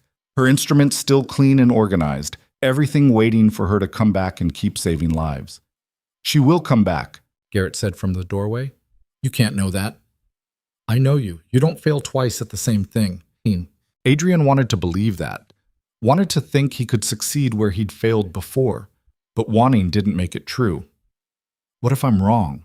He asked quietly. What if this makes things worse? What if... Then you'll deal with it. That's what you do. Garrett handed him a rifle. But right now we have a doctor to rescue. So stop thinking about what ifs and start thinking about what is. What is was that Clara was locked in a cell because of him. What is was that 30 men were willing to risk their lives for her. What is was that Adrian had one chance to get this right. He took the rifle. Let's go. They moved through the forest in 3 groups. Thomas led the main force, 20 men who would approach from the east, making noise, drawing attention. Sarah and her sons took 5 men to the north, ready to flank if needed. Adrian, Garrett, and 3 others would come from the south, straight to the cells. The sun was setting when they reached the tree line. Vickers' guards were still there, still patrolling, but there were only 4 now. The rest must be inside or off duty. Adrian signaled Thomas, who nodded and disappeared into the trees. 2 minutes later, gunfire erupted from the east. The guards spun toward the sound, shouting. 2 ran toward the noise. 1 stayed at his post by the main building. Adrian moved. They covered ground fast, using the chaos as cover. Garrett took point, his movements efficient and practiced. They reached the stable-turned-prison without being spotted. The remaining guard heard them too late. Garrett hit him with the rifle butt. Not enough to kill, but enough to drop him. Cells are inside, Adrian whispered. They pushed through the door into darkness. The The smell hit him first, damp stone, old hay, human fear. 8 doors, all locked with heavy padlocks. "Clara!" he called out. "Adrian?" Her voice came from the 3rd cell, strong despite everything. "What the hell are you doing here? What do you think?" "I think you're an idiot who can't follow simple instructions." Despite everything, Adrian almost smiled. "Which cell?" "3rd from the left." "But Adrian, there's—" The door behind them slammed open. Vickers stood there with 4 men, all armed, all pointing rifles directly at them. "Drop your weapons," Vickers said calmly, "or I start shooting your friends." Adrian's rifle clattered to the floor. Garrett's followed. "Good." Vickers smiled. "His Grace said you'd come, said you were predictable, sentimental, and stupid. 3 for 3, Your Grace." "Let her go," Adrian said. "No. She's done nothing wrong. She's a doctor, a civilian. Take me instead." "We have you. Now we have both of you. That's even better." Vickers gestured to his men. "Put them in cells. His Grace will be pleased." Adrian's mind raced. The plan was falling apart. Thomas's distraction hadn't pulled enough guards. They were outmanned, outgunned, and about to join Clara in captivity. Then glass shattered above them. Everyone looked up. Sarah Mackenzie stood in the loft window with a torch in one hand and a bottle in the other. "Get away from them," she said, her voice deadly calm. "Or I drop this and we all burn." Vickers laughed. "You won't. You'd kill the doctor too." "Try me, Ash." For 3 seconds, nobody moved. Then Sarah dropped the bottle. It hit the floor and exploded in flame. Oil. She'd filled it with oil and made a Molotov cocktail. Fire spread fast, licking up the dry walls. Vickers swore, and his men scattered, trying to put out the flames. Adrian didn't waste time. He grabbed the keys from Vickers' belt as the man stumbled past, ran to Clara's cell, fumbled with the lock. "Adrian, hurry!" "I know!" The lock clicked. The door swung open. Clara stumbled out, her face smudged with dirt but her eyes blazing. "We need to go now!" They ran for the door. Behind them, fire consumed the building. Vickers was shouting orders, but his men were too busy trying not to burn to chase. Outside, Thomas and his men had engaged the remaining guards in a firefight that was more noise than accuracy. Sarah was already climbing down from the loft, her sons covering her. "Everyone fall back!" Adrian shouted. "Back to the trees!" They ran. Bullets kicked up dirt around their feet. Someone screamed. One of Thomas's men went down with a leg wound. 2 others grabbed him and kept moving. The forest swallowed them just as the stable collapsed in a shower of sparks. They didn't stop running until they were a mile away. Adrian counted heads. 28. They'd lost 2 men, 1 wounded, 1 unaccounted for. "Jenkins stayed behind," Thomas said grimly. "Said he'd cover our retreat." "He saved us," Clara said quietly. They made it back to town near midnight. The wounded man, a farmer named Paul, was bleeding badly. Clara immediately took charge, setting up in the dispensary, barking orders. "I need hot water, clean cloth, and someone find me whiskey, the good stuff, not the cheap swill." She worked on Paul for 2 hours while everyone waited outside.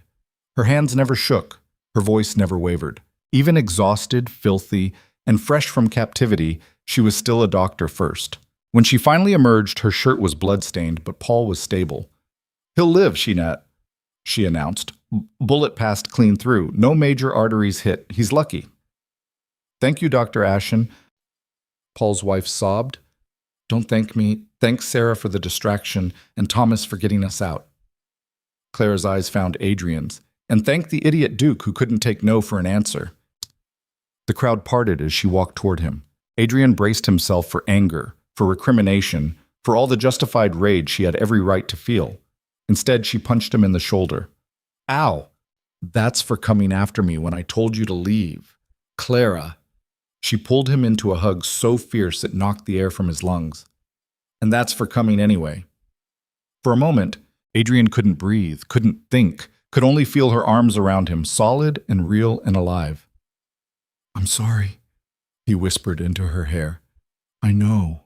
I should have—" "Shut up." She pulled back, her eyes wet but furious. "You came for me. You rallied a whole town. You walked into a trap. You're still an idiot, but you're my idiot.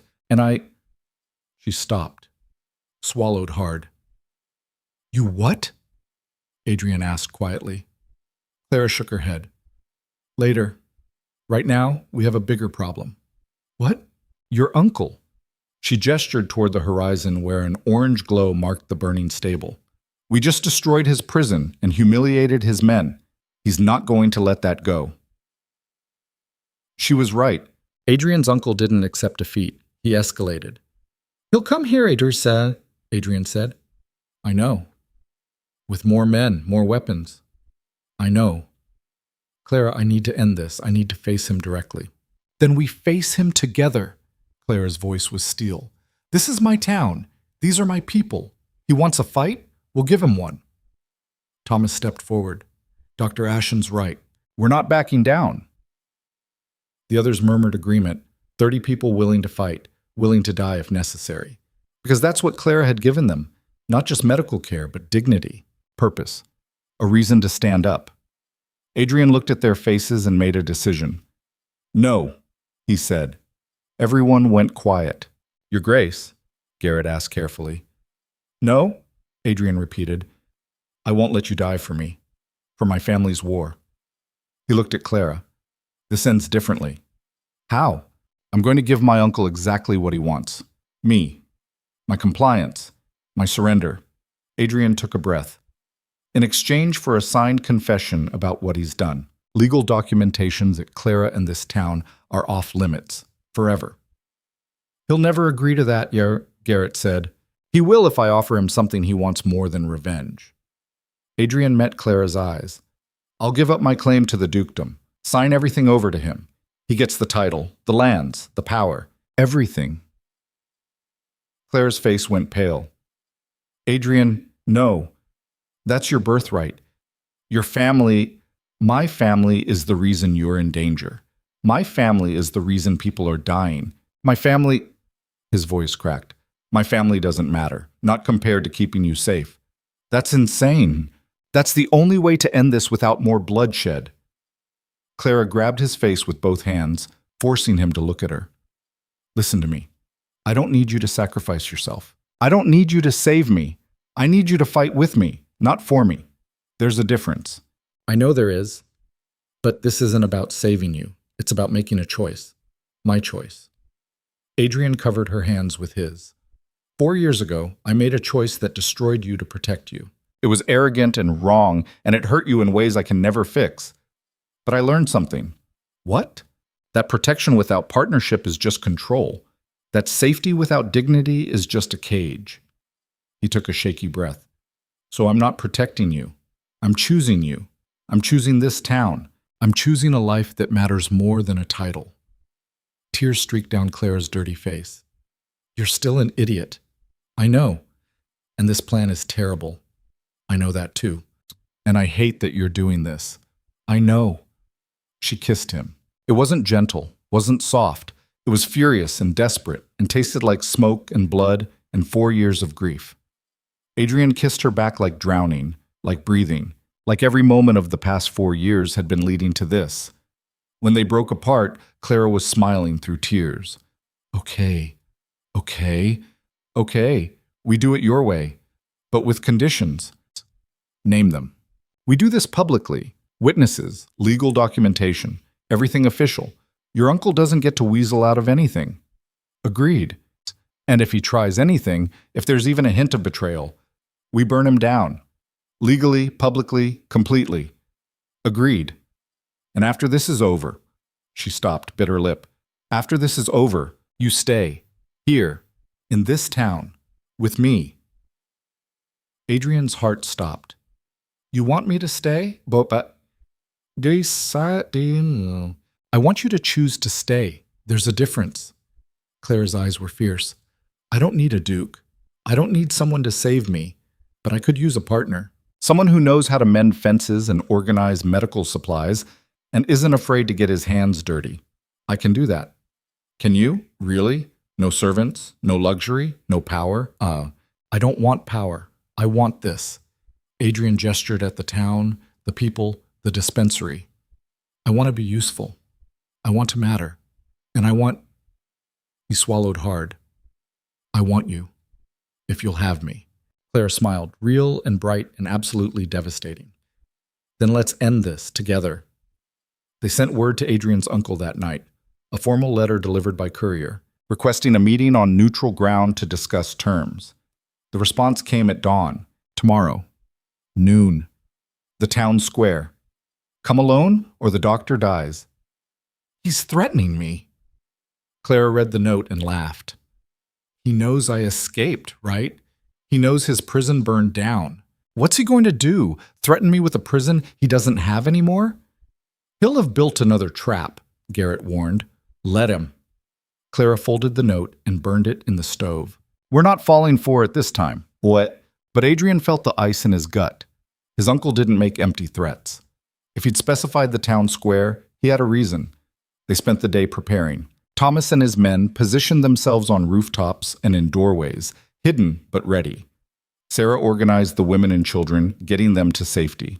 Pastor Williams blessed weapons with the kind of fervor usually reserved for crusades, and Clara worked, saw patients, treated injuries, kept her routine because that's what she did. She kept going. Adrian watched her from the window of the dispensary and wondered how he'd ever thought he could live without this. Without her. Nervous? Garrett asked. Terrified. Good. Means you're thinking clearly. Garrett checked his pistol for the 100th time. What if he doesn't agree to your terms? Then we fight. And if we lose? Then at least we tried. Adrian turned from the window. That's more than I could say 4 years ago. Noon came too fast. The town square was empty, everyone hidden, watching. Adrian stood in the center with Clara beside him and Garrett at his back. His uncle arrived with 20 men.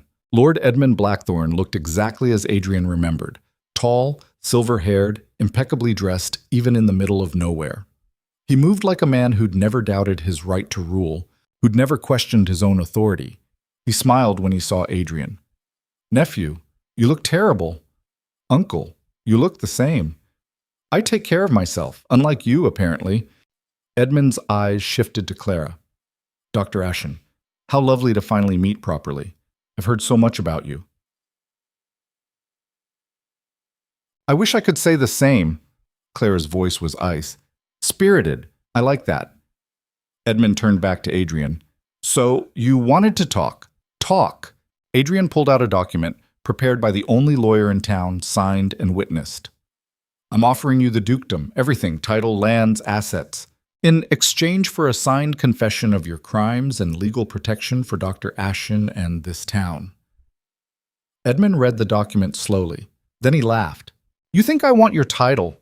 You think that's what this is about? Isn't it? Oh, Adrian, you've learned nothing. Edmund tossed the document aside. I already have the title. The king granted it to me 3 months ago when I convinced him you were unfit to rule. You've been stripped of rank. You're nobody. The words hit like bullets. What? Oh, did you really think I'd let you keep power after you defied me? After you humiliated me by refusing to marry Ashfield's daughter to his son? Edmund smiled, cold and cruel. I've been planning this for 4 years. Every move calculated, every piece positioned, and now it's done. Adrian felt the ground shift beneath him. Then what do you want? What I've always wanted. Edmund's eyes fixed on Clara. Leverage. You care about her. That makes her valuable. So here's my offer. She comes with me. Alive, unharmed, treated well. And you stop interfering in family business. Forever. No, Clara said. I wasn't asking you, dear. I don't care. The answer is no. Edmund sighed. Then we do this the hard way. He gestured to his men. They raised their rifles, and Thomas's men raised theirs from the rooftops. 30 guns pointed at 20. A standoff. Edmund looked around slowly, taking in the armed townspeople. You've made friends. How quaint. Do they know what it'll cost them to defy me? They know, Thomas called from a rooftop. We just don't care. Then you're all fools. Edmund's hand moved toward his coat. Adrian saw it happening, saw his uncle reaching for a weapon, saw the tension in his men, saw the moment about to explode into violence. He stepped forward, between Clara and Edmund's gun. If you want her, Adrian said quietly. You go through me first. Edmund stopped, stared at him. You'd die for her? A disgraced duke dying for a country doctor? Without hesitation. Why? Because she's worth it, and you're not. For a long moment, Edmund was silent. Then he lowered his hand. You're right, he said. She's not worth dying for, but you're not worth the bullet it'd take to kill you either. He turned to his men. We're leaving. Uncle, we're done here. You want your little doctor? Keep her. You want your pathetic town? Have it. But you're no longer a Blackthorn. You're nothing. Remember that when you're dying old and forgotten in this wasteland. Edmund walked away, his men following. Just like that, it was over. Adrian stood there waiting for the relief, the victory, the sense that they'd won, but all he felt was hollow. Adrian? Clara's hand on his arm. Are you okay? He turned to look at her dirty face and fierce eyes and absolutely indomitable spirit, and felt something crack open in his chest. I don't know, he said honestly, because he'd just lost everything. Title, family, future. Everything he'd been raised to be, everything he'd thought mattered.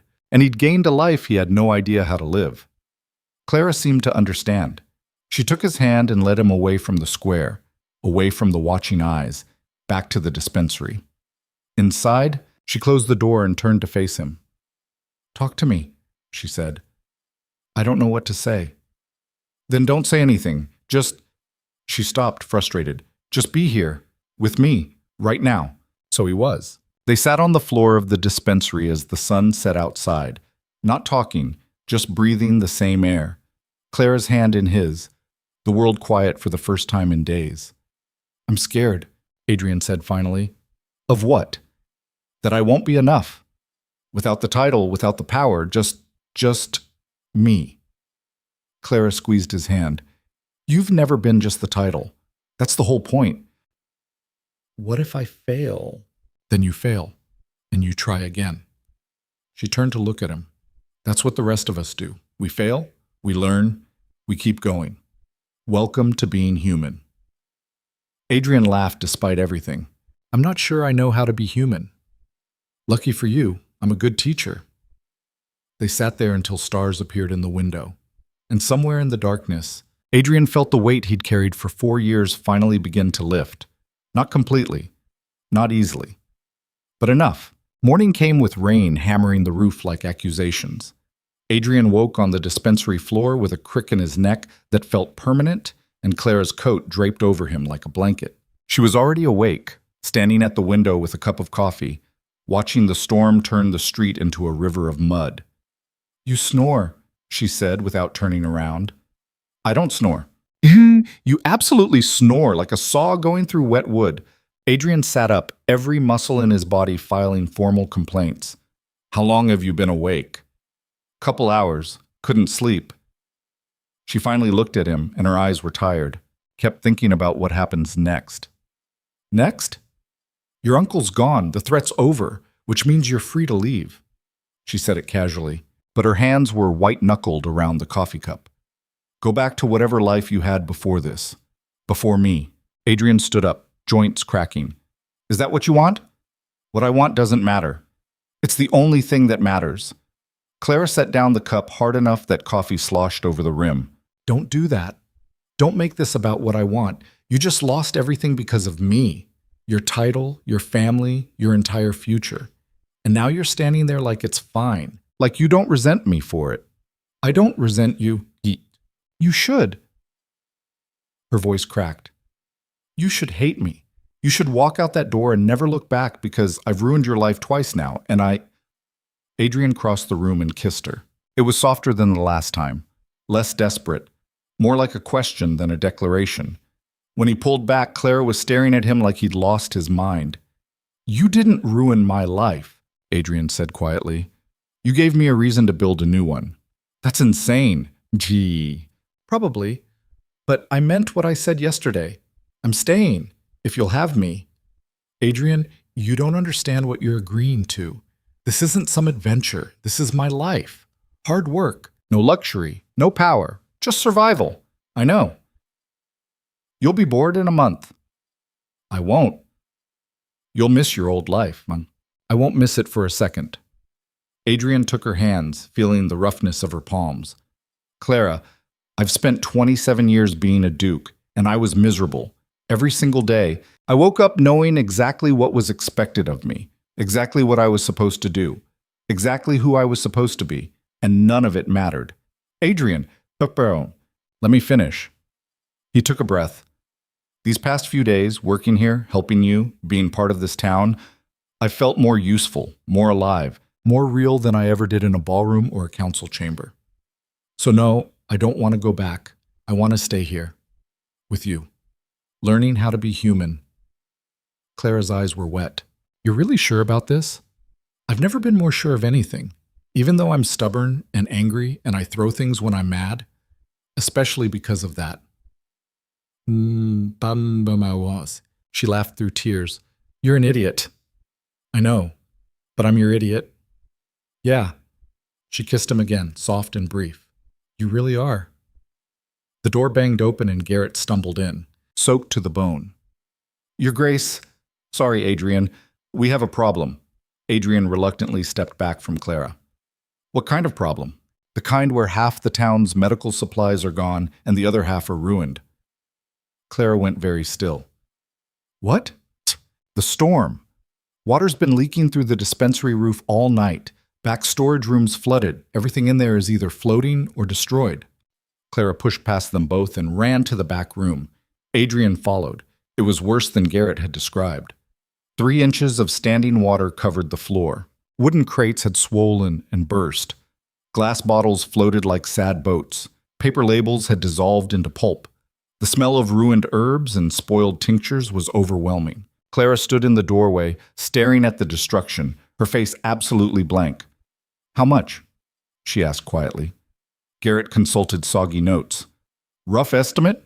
About 60% of your inventory. The stuff on the higher shelves survived, but everything else, gone. Clara's voice was hollow. 6 months of supplies, gone. Can you order more? Adrian asked. With what money? I spent everything I had on that shipment. It was supposed to last through winter. She turned away from the wreckage. I can't treat patients without supplies. Can't run a dispensary without medicine. This is... She stopped, took a breath. When she spoke again, her voice was steady, professional. Get buckets. We need to salvage what we can. Anything in sealed containers might be okay. Garrett, check the upper shelves. Catalog what's left. Adrian, help me move the crates outside before they disintegrate completely. They worked for hours in the rain. Adrian's hand, still healing from fence work, split open again. Clara didn't slow down, didn't complain, just kept moving, kept sorting, kept trying to save what could be saved. By afternoon, they had a grim inventory. 30% of the supplies were salvageable. The rest was total loss.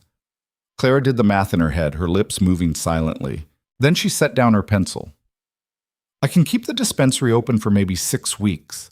After that, I'll have to close until I can afford to restock. How long would that take? Adrian asked. Without patients to pay? Without income? Clara laughed bitterly. Years. Maybe never.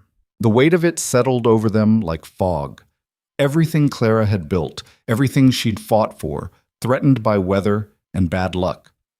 Adrian looked at the ruined supplies, at Clara's exhausted face, at the problem that seemed insurmountable. And he had an idea. What if we didn't buy new supplies? He said slowly. Clara looked at him like he'd suggested flying. How exactly do you propose I run a medical practice without supplies? What if we made them? Here, locally. Made them. You know how to make tinctures, salves, remedies. You studied pharmacology, and this region has to have medicinal plants, herbs, roots, whatever you need.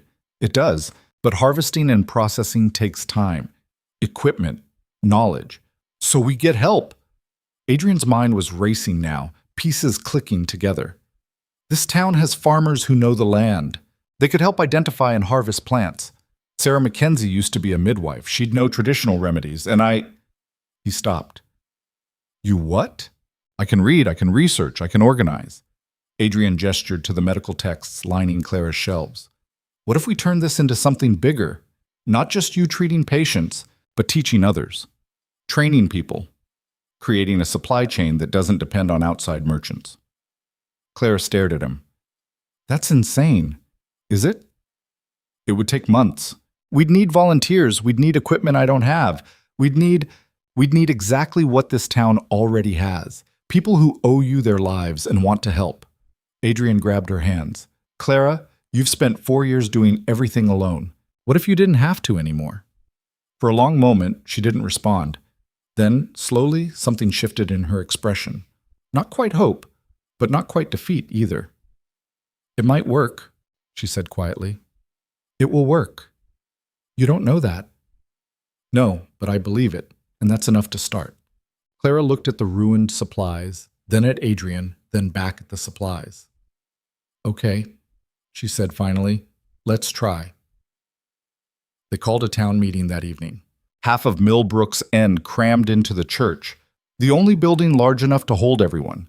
Rain still drummed on the roof, but inside it was warm with body heat and nervous energy.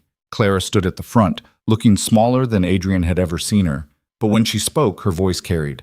Most of you know by now that the dispensary was damaged in the storm. What you might not know is that I lost most of my medical supplies, which means in about 6 weeks, I won't be able to treat patients anymore.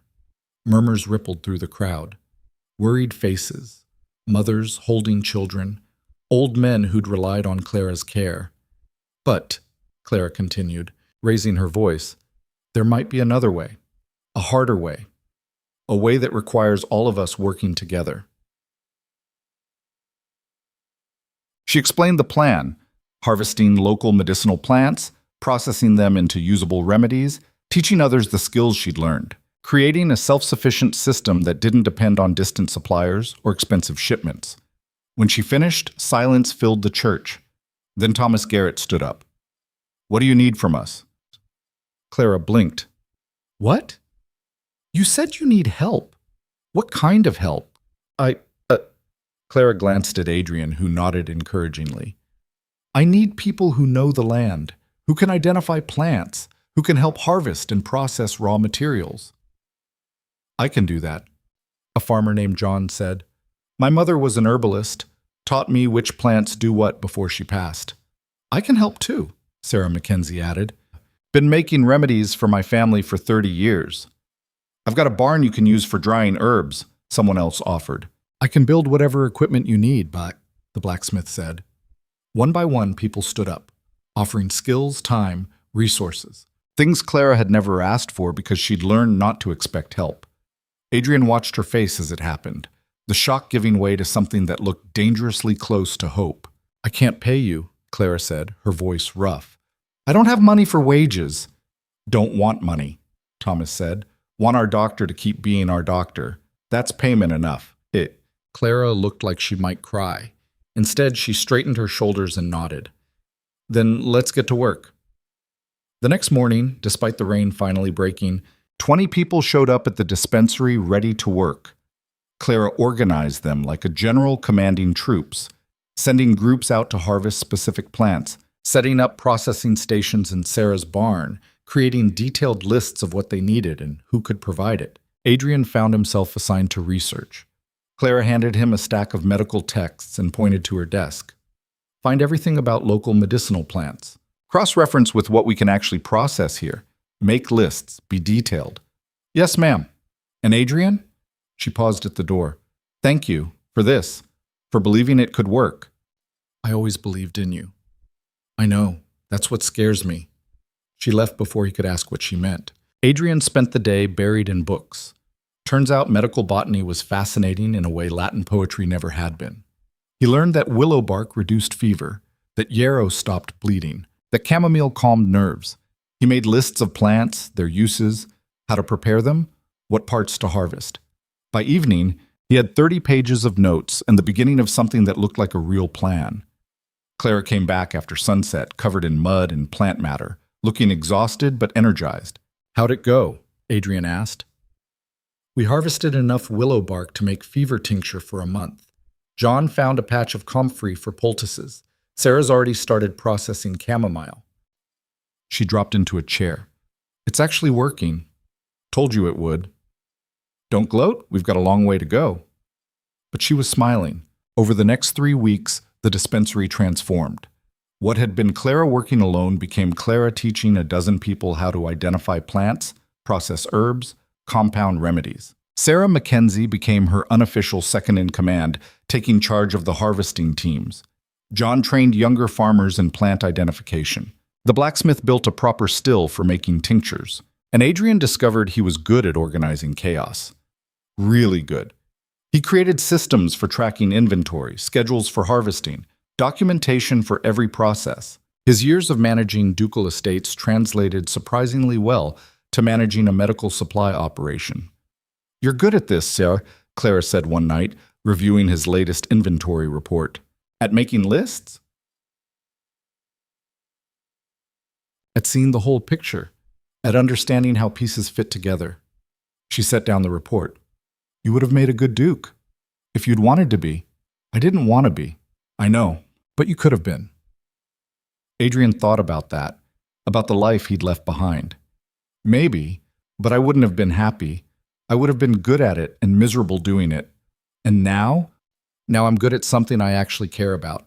That's worth more than a title." Clara studied him in the lamplight. "You've changed. So have you." "I had to. You chose to." "Does it matter how we got here?" "No." She smiled. "I guess it doesn't." By the end of the 4th week, they had enough supplies to reopen the dispensary fully. Not with expensive imported medicines, but with locally made remedies that worked just as well. Patients came back, cautiously at first, then in growing numbers as word spread that Dr. Ashen was back in business. And she wasn't alone anymore. Clara stood behind the counter one afternoon, mixing a cough syrup, while Sarah ground herbs and Adrian updated patient records. The dispensary hummed with quiet activity. "This is strange," Clara said suddenly. "What is?" Sarah asked. "This. Having help, not doing everything myself." Clara looked around at the organized shelves, the stocked supplies, the system they'd built together. "I'm not sure I know how to do this." "Do what?" Adrian asked. "Accept help. Trust people. Believe this won't fall apart the moment I stop watching." Sarah snorted. "You think you're the only one keeping this running? Boy, you've got a high opinion of yourself." "That's not what I meant. I know what you meant." Sarah set down her mortar. "You've been alone so long you forgot what a team looks like. But look around. We're not doing this for you. We're doing this with you. There's a difference." Clara looked at Adrian, who nodded. "She's right. This isn't your burden anymore. It's our project." "I don't know how to let go." "Then learn." Sarah went back to grinding. "You taught us medicine. We'll teach you trust. Fair trade." That night, Adrian found Clara sitting on the back steps of the dispensary, staring up at stars breaking through clouds. He sat beside her without asking permission. "You okay?" he asked. "I've been thinking about what Sarah said, about trust. And I realized something. I've spent 4 years building walls, teaching myself not to need anyone, not to expect help, not to let people in." She turned to look at him, because the last time I let someone in, it destroyed me. Adrian felt the weight of that. "Clara, let me finish." She took a breath. "But these past few weeks, watching you work, watching the town rally, watching something impossible become possible, I realize my walls aren't protecting me anymore. They're just keeping me isolated. So what are you going to do?" "I'm going to try." Clara's voice was shaky but determined. "I'm going to try trusting people. Try letting them help. Try believing this might actually last." "That's terrifying." "I know, but you did it. You walked away from everything certain and chose something uncertain. If you can do that, I can learn to accept help." Adrian took her hand. "We'll figure it out together." "Together." Clara tested the word. "I like that." They sat in comfortable silence, watching stars and breathing the same air. Then Clara said, "I need to tell you something." "Okay. 4 years ago, when you rejected me at that ball, something in me broke. Not just my pride or my reputation. Something deeper. I stopped believing I was worth fighting for, worth protecting, worth anything." Adrian's chest ached. "Clara, but then I rebuilt myself, became someone stronger, someone who didn't need protection because I could protect myself, and I was proud of that. I am proud of that, as you should be. But, she turned to face him fully, being strong doesn't mean being alone, and being independent doesn't mean refusing help. It took me 4 years to learn that, and you showing up, refusing to leave, believing in me even when I didn't believe in myself, that taught me something. What? That I don't have to choose between being strong and being loved. That accepting help doesn't make me weak. That letting you in doesn't mean I'm the same broken girl who needed saving. Clara's eyes were bright. I'm not that girl anymore. But maybe the woman I became has room for you anyway. Adrian couldn't breathe. Are you saying? I'm saying I love you. Not because you saved me, not because I need you, but because you saw me, really saw me, at my worst and my best, and you chose to stay anyway. She smiled through tears. And I'm choosing you back, if you're still interested. Adrian kissed her like she was air and he'd been drowning. When they finally broke apart, both gasping, Clara laughed. I'll take that as a yes. Yes. 1,000 times yes. Good. Because I don't plan on letting you go now. Yes. I wouldn't dream of leaving. They went back inside to find Garrett waiting with a telegram. This just arrived, he said, handing it to Adrian. It's from the capital. Adrian opened it, Clara reading over his shoulder. 2. Adrian Blackthorne, former Duke. Inquiry into Lord Edmund Blackthorne. Your telegram regarding unlawful imprisonment has initiated formal investigation. Lord Edmund Blackthorne summoned to capital to answer charges. Pending outcome, all property transfers frozen. Further updates to follow. Lord Chancellor Morrison. Adrian read it twice. He's being investigated, which means the property transfers are frozen, Clara said slowly. Which means he doesn't legally own your title yet. Which means it might be reversed. Garrett looked excited. Your Grace, you could get everything back. Adrian thought about that, about the title, the lands, the power, everything he'd given up, everything he'd been freed from. No, he said. What? Garrett blinked. You don't want it back? Well, I don't want to fight for it. If the investigation clears my name, if the transfers are reversed, fine. But I'm not going back to that life. Adrian looked at Clara. I'm staying here, title or no title. That's my choice. Clara's smile was like sunrise. Then we'd better make this place worth staying for, she said. Over the following weeks, word of their local medicine project spread.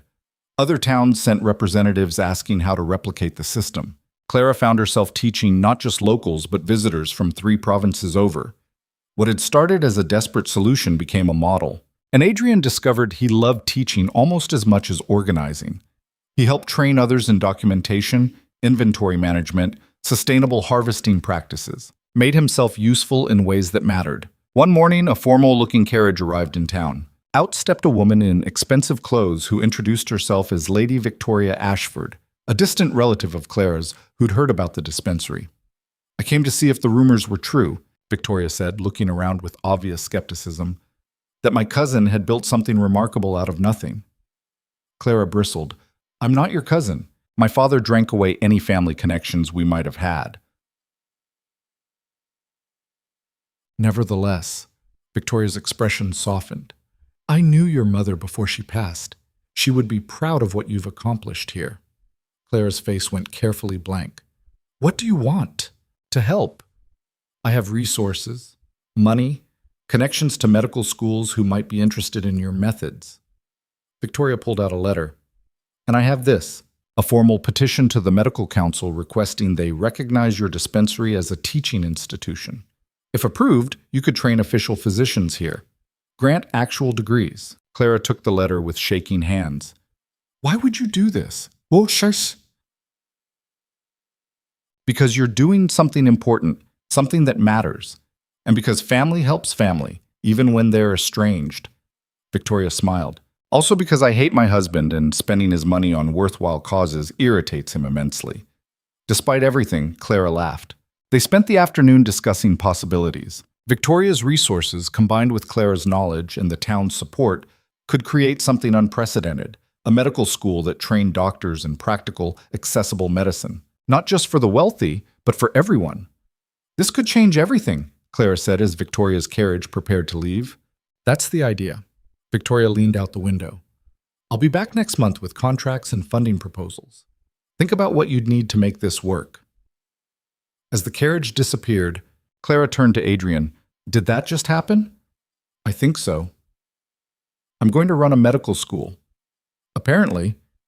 That's terrifying. You'll be brilliant at it. Clara grabbed his hand and squeezed. We'll be brilliant at it, together. That evening, the town threw a celebration. Nothing fancy, just food, music, and people grateful to be healthy and together. Clara danced with Sarah. Adrian got drunk on homemade whiskey with Thomas. Children ran around underfoot. It was chaotic and loud and absolutely perfect. Late in the evening, Clara found Adrian sitting on the church steps, watching the festivities. You look happy, she said, sitting beside him. I am happy. Even without the title, without the power, especially without it. Adrian pulled her close. 4 years ago, I thought I knew what mattered. Status, duty, family legacy. And I destroyed you trying to protect all of it. Adrian. But now I know better. This matters, these people, this work, you. He kissed her forehead. I'd rather be nobody here than a duke anywhere else. Clara rested her head on his shoulder. You're not nobody.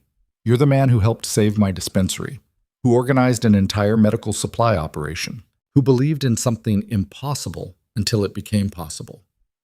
That's you. I just helped. No, we did it together. That's the whole point. They sat there as the party continued around them, watching their town celebrate, feeling the weight of what they'd built.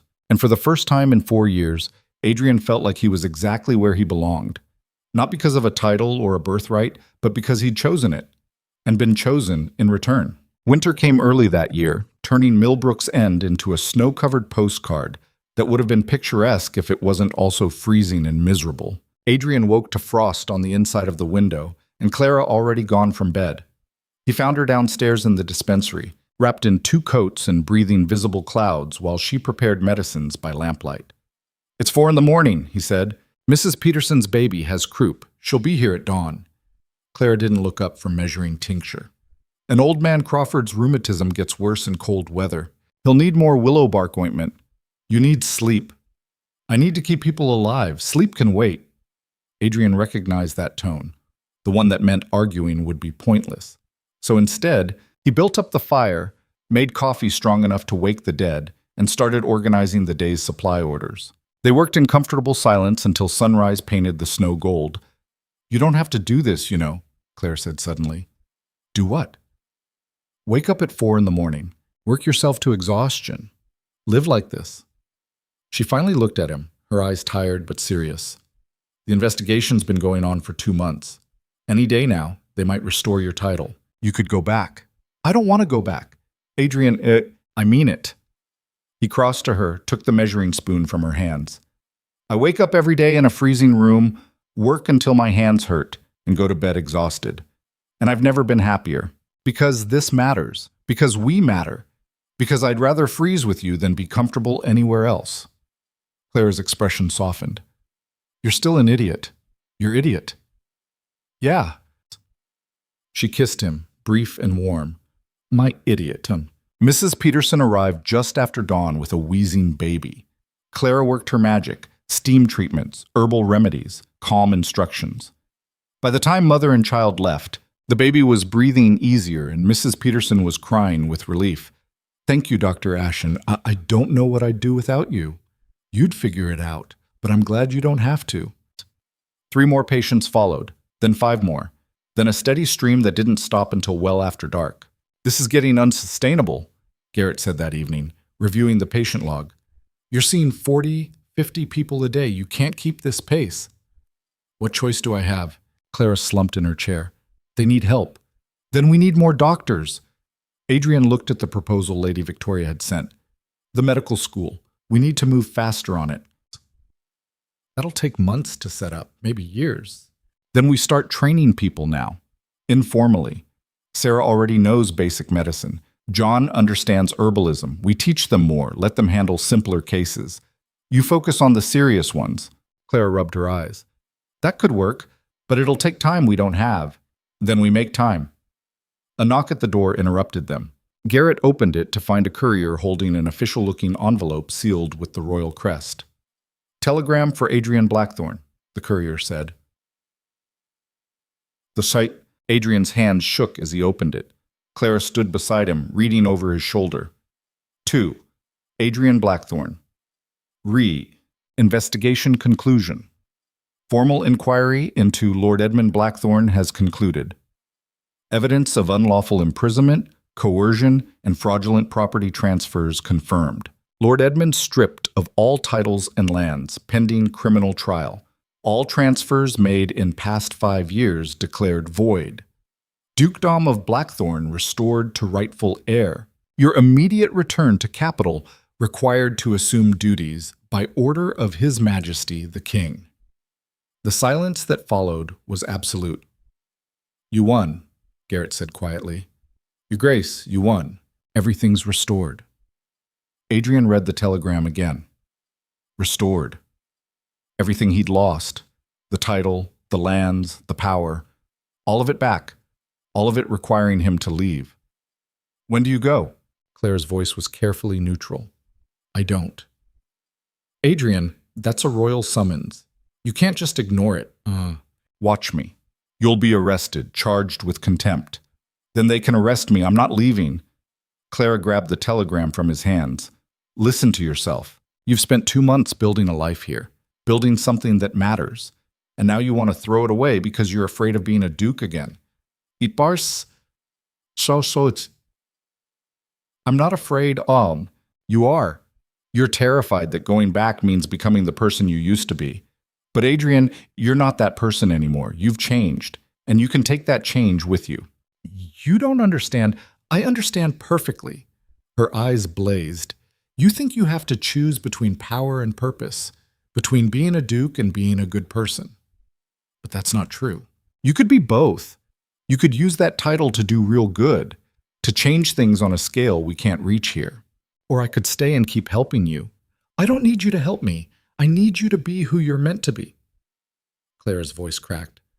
"And maybe that means being a duke who actually cares, who uses power to protect people instead of controlling them, who proves that nobility can mean something." Adrian felt his world tilting. "You want me to go? I want you to choose. Really choose. Not run away from responsibility because you're scared. Not sacrifice yourself because you think you owe me. But make a real choice about what you want your life to be. I want to be with you. Then be with me. But be all of yourself, not just the parts you think I'll accept." Clara took his hands. "I fell in love with a man who rebuilt fences and organized supplies and believed in impossible things. But that man was also brilliant at strategy, incredible at seeing big pictures, born to lead. And running from that doesn't make you noble. It makes you a coward." The words hit like a slap. "Clara, I love you. All of you. The parts that mend fences and the parts that could rule kingdoms. And I'm asking you to love yourself the same way. Not reject half of who you are because the other half is easier." Adrian pulled away from her, pacing. "What if I go back and become him again? The cold, calculating person who destroyed you." "You won't. You can't know that." "I can. Because that person didn't love me. That person saw me as a problem to solve. But you see me as a partner, as an equal, and that changes everything." Clara stepped into his path, forcing him to look at her.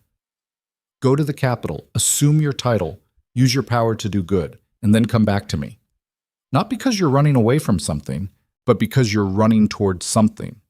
What if I can't do both? Then we figure it out, together, like we've been doing, yet." Adrian stared at her, at this woman who'd survived everything, rebuilt herself from nothing, and was now pushing him to be better instead of letting him hide. "You're terrifying when you're right," he said. "I know, it's one of my best qualities." Despite everything, Adrian laughed. Okay. I'll go. I'll be the Duke. I'll use the title to do something that matters." He pulled her close. "And then I'm coming back here. To you. To this. Because power without purpose is meaningless. And you're my purpose." Clara kissed him hard. "Don't make me wait too long." "I won't. And don't become an ass." "I'll try not to." "And write. Every day." Every day. Adrian promised. They left for the capital 3 days later. Adrian, Garrett, and an escort of royal guards who looked deeply uncomfortable in Millbrook's End. The whole town turned out to see them off. "Bring our doctor back," Thomas said, shaking Adrian's hand. "We're just getting used to having you around. Take care of things while I'm gone." "Always do." Sarah handed Clara a package. "Herbs for the journey, and some of my special tea for when you get lonely." "I'll be fine." "I know you will, but take the tea anyway." Adrian saved his goodbye to Clara for last. They stood at the edge of town, snow falling gently around them. "This feels wrong," he said. "It feels right. Scary, but right." Clara adjusted his coat collar. "You're going to be brilliant at this. You're going to change things. I know it. And you're going to build your medical school and train a whole generation of doctors who actually care about people." "Damn right I am, but—" Adrian kissed her forehead, her cheeks, her lips. "I love you." "I love you too. Now go, before I change my mind and chain you to the dispensary." "That's a tempting offer." "Go." He went. The capital was exactly as Adrian remembered. Marble buildings, elaborate gardens, people dressed in clothes that cost more than most families earned in a year. It was beautiful and suffocating and utterly foreign after months in Millbrook's End. The palace was worse. Servants bowed. Nobles whispered. Everyone treated him with the careful deference reserved for people with power and short tempers. "Your Grace." Lord Chancellor Morrison greeted him in an ornate receiving room. "Welcome home." "Thank you. We've prepared your quarters, updated you on pending legislation, arranged meetings with key council members." Morrison consulted notes. "You'll need to address Parliament next week regarding your uncle's crimes and the restoration of your title." "Fine. And there are several marriage proposals that require your attention. Ladies of good family eager to—" "No." Morrison blinked. "I beg your pardon? I'm not interested in marriage proposals." "Hates." "Your Grace, you're 27, unmarried. The line of succession requires—" "I'm engaged." Silence. "You're engaged," Morrison repeated slowly, "to Dr. Clara Ashen of Millbrook's End. We'll marry when I return there." "A doctor from a frontier town." "Yes."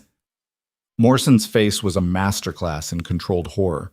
"Your Grace, while I'm sure this woman is adequate, she's hardly suitable for a duchess.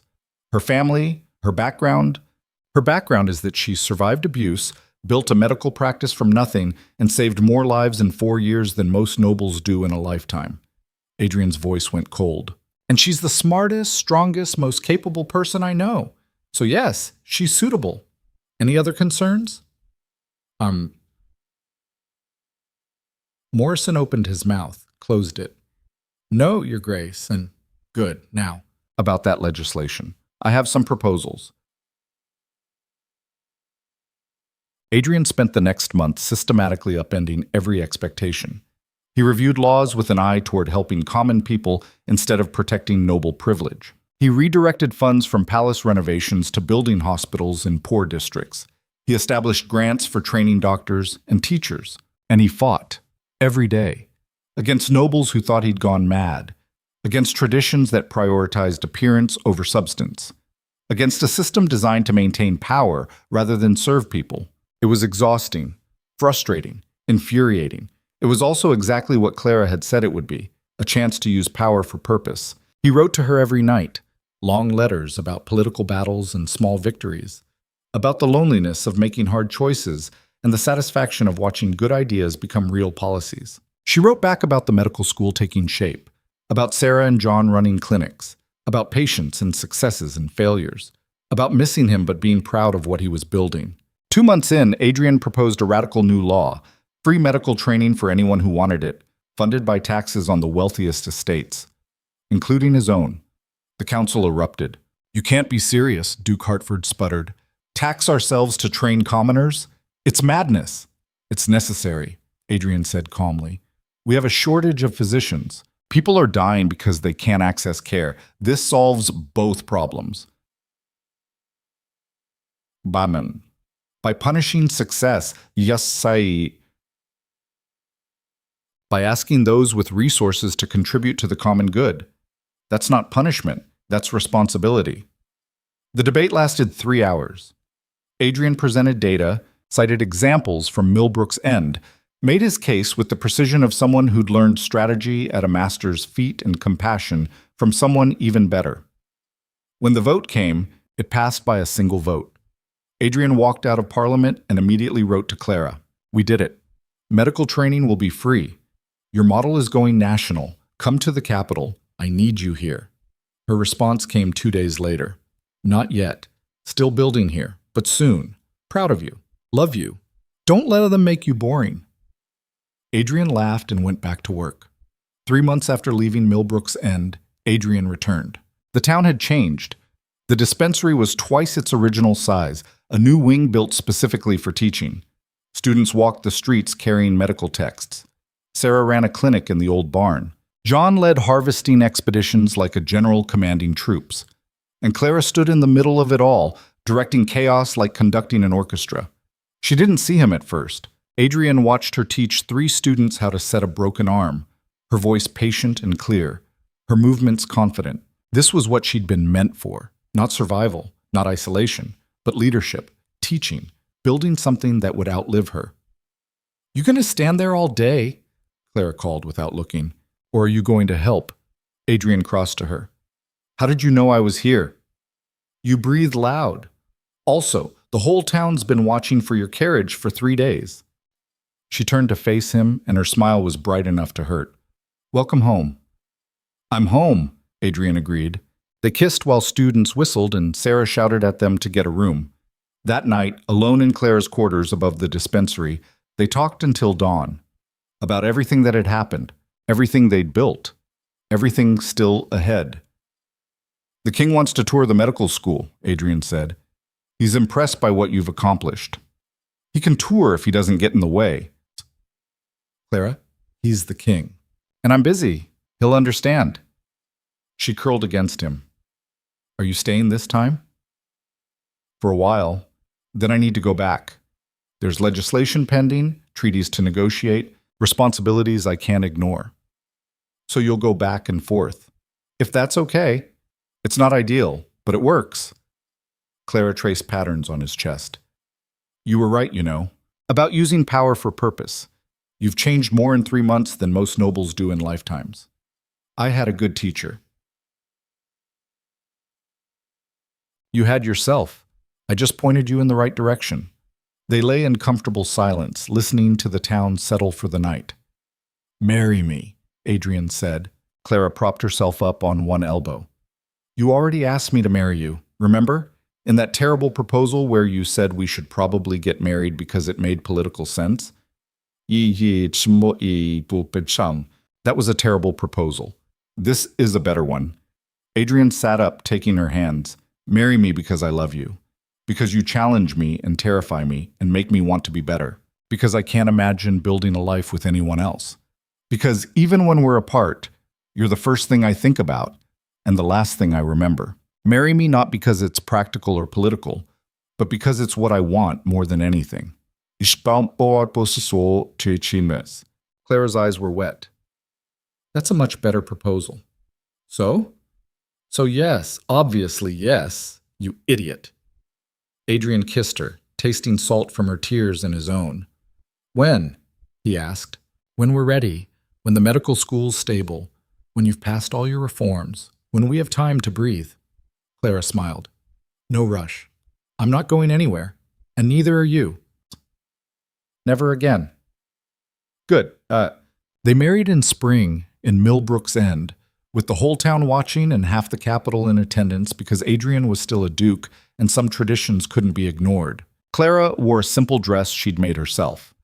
Adrian wore formal attire but skipped the ceremonial sword. They exchanged vows under an arch of medicinal herbs, Sarah's idea, and promised to be partners, equals, and occasionally drive each other crazy. "I do," Clara said. "I do," Adrian agreed. They kissed while the town cheered and nobles looked vaguely scandalized. The celebration lasted 3 days. Music, dancing, food, and a ridiculous amount of Sarah's special tea.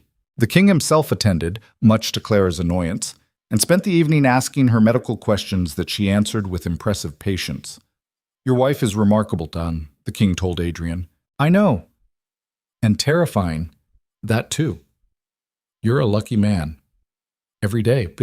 On the third night, when guests had finally left and the town had collapsed into exhausted contentment, Adrian and Clara sat on the dispensary steps, watching stars.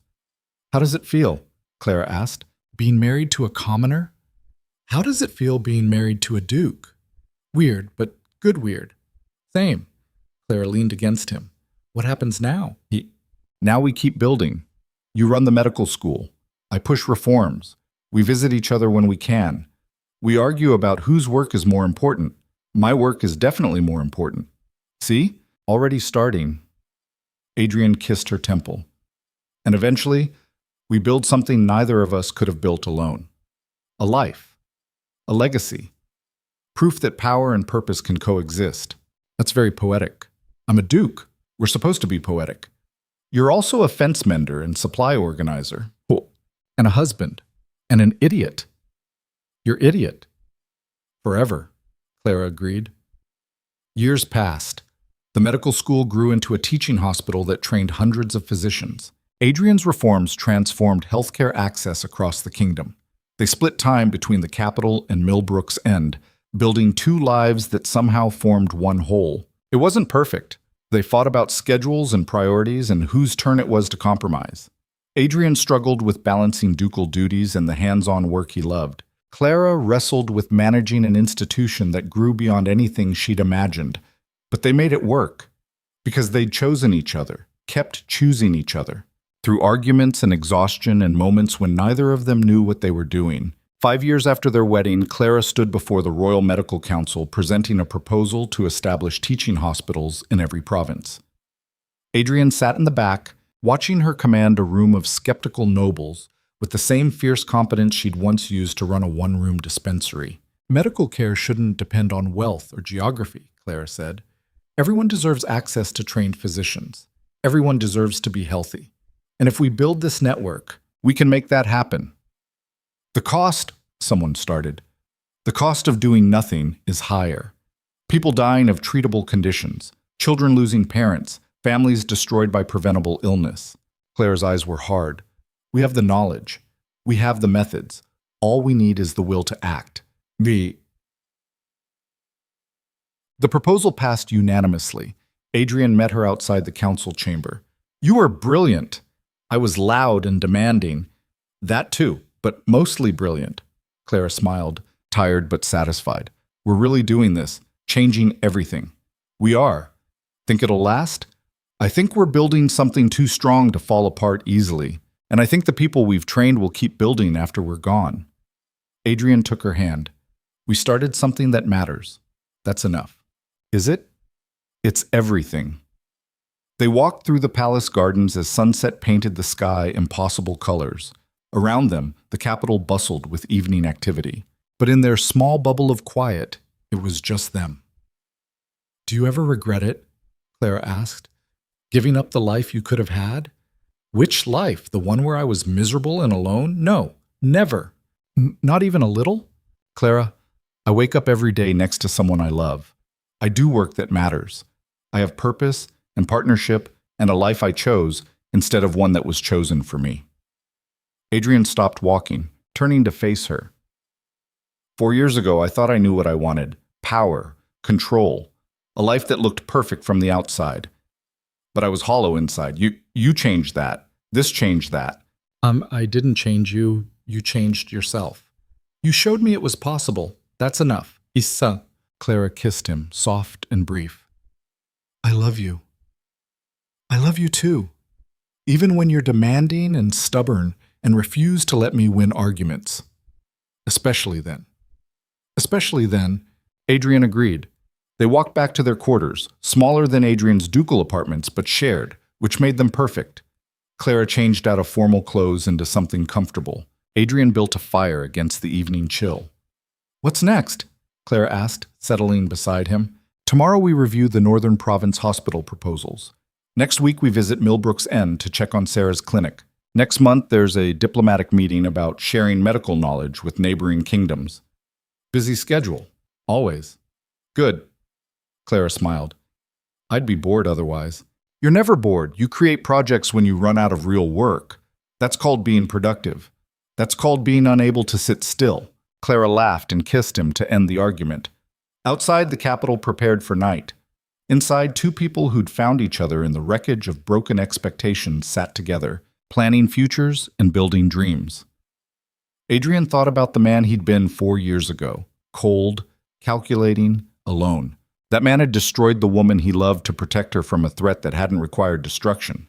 That man had been so obsessed with control, he'd forgotten about trust.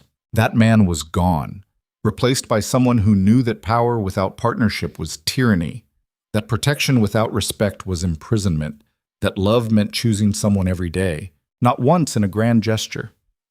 "What are you thinking about?" Clara asked. "How lucky I am." "Good answer. And how much I love you." "Better answer.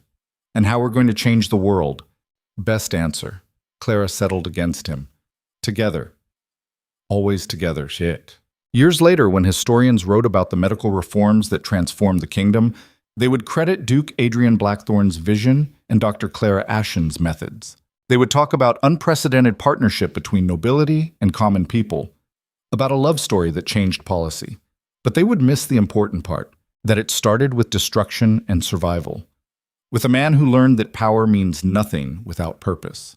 With a woman who discovered that strength doesn't require isolation. That it was built on compromise and argument and choosing each other over and over in 1,000 small moments. That it wasn't perfect or easy or anything like the fairy tales promised, but it was real, and it mattered, and it lasted, and in the end, that was everything. Adrian and Clara built a life on their own terms, not in palaces or poverty, but somewhere in between, not with power or powerlessness, but with partnership. Not perfectly, but persistently. And when they were old and gray and still arguing about whose turn it was to organize supplies, they would look back and know they'd done something rare. They'd taken broken pieces and built something whole. They'd chosen each other when choosing anything else would have been easier. They'd proven that love wasn't about saving or being saved. It was about standing together and building something neither could build alone. That was their legacy. Not laws or hospitals or reforms, though those mattered, but the simple, radical act of choosing partnership over power, of choosing each other every single day, until the very end.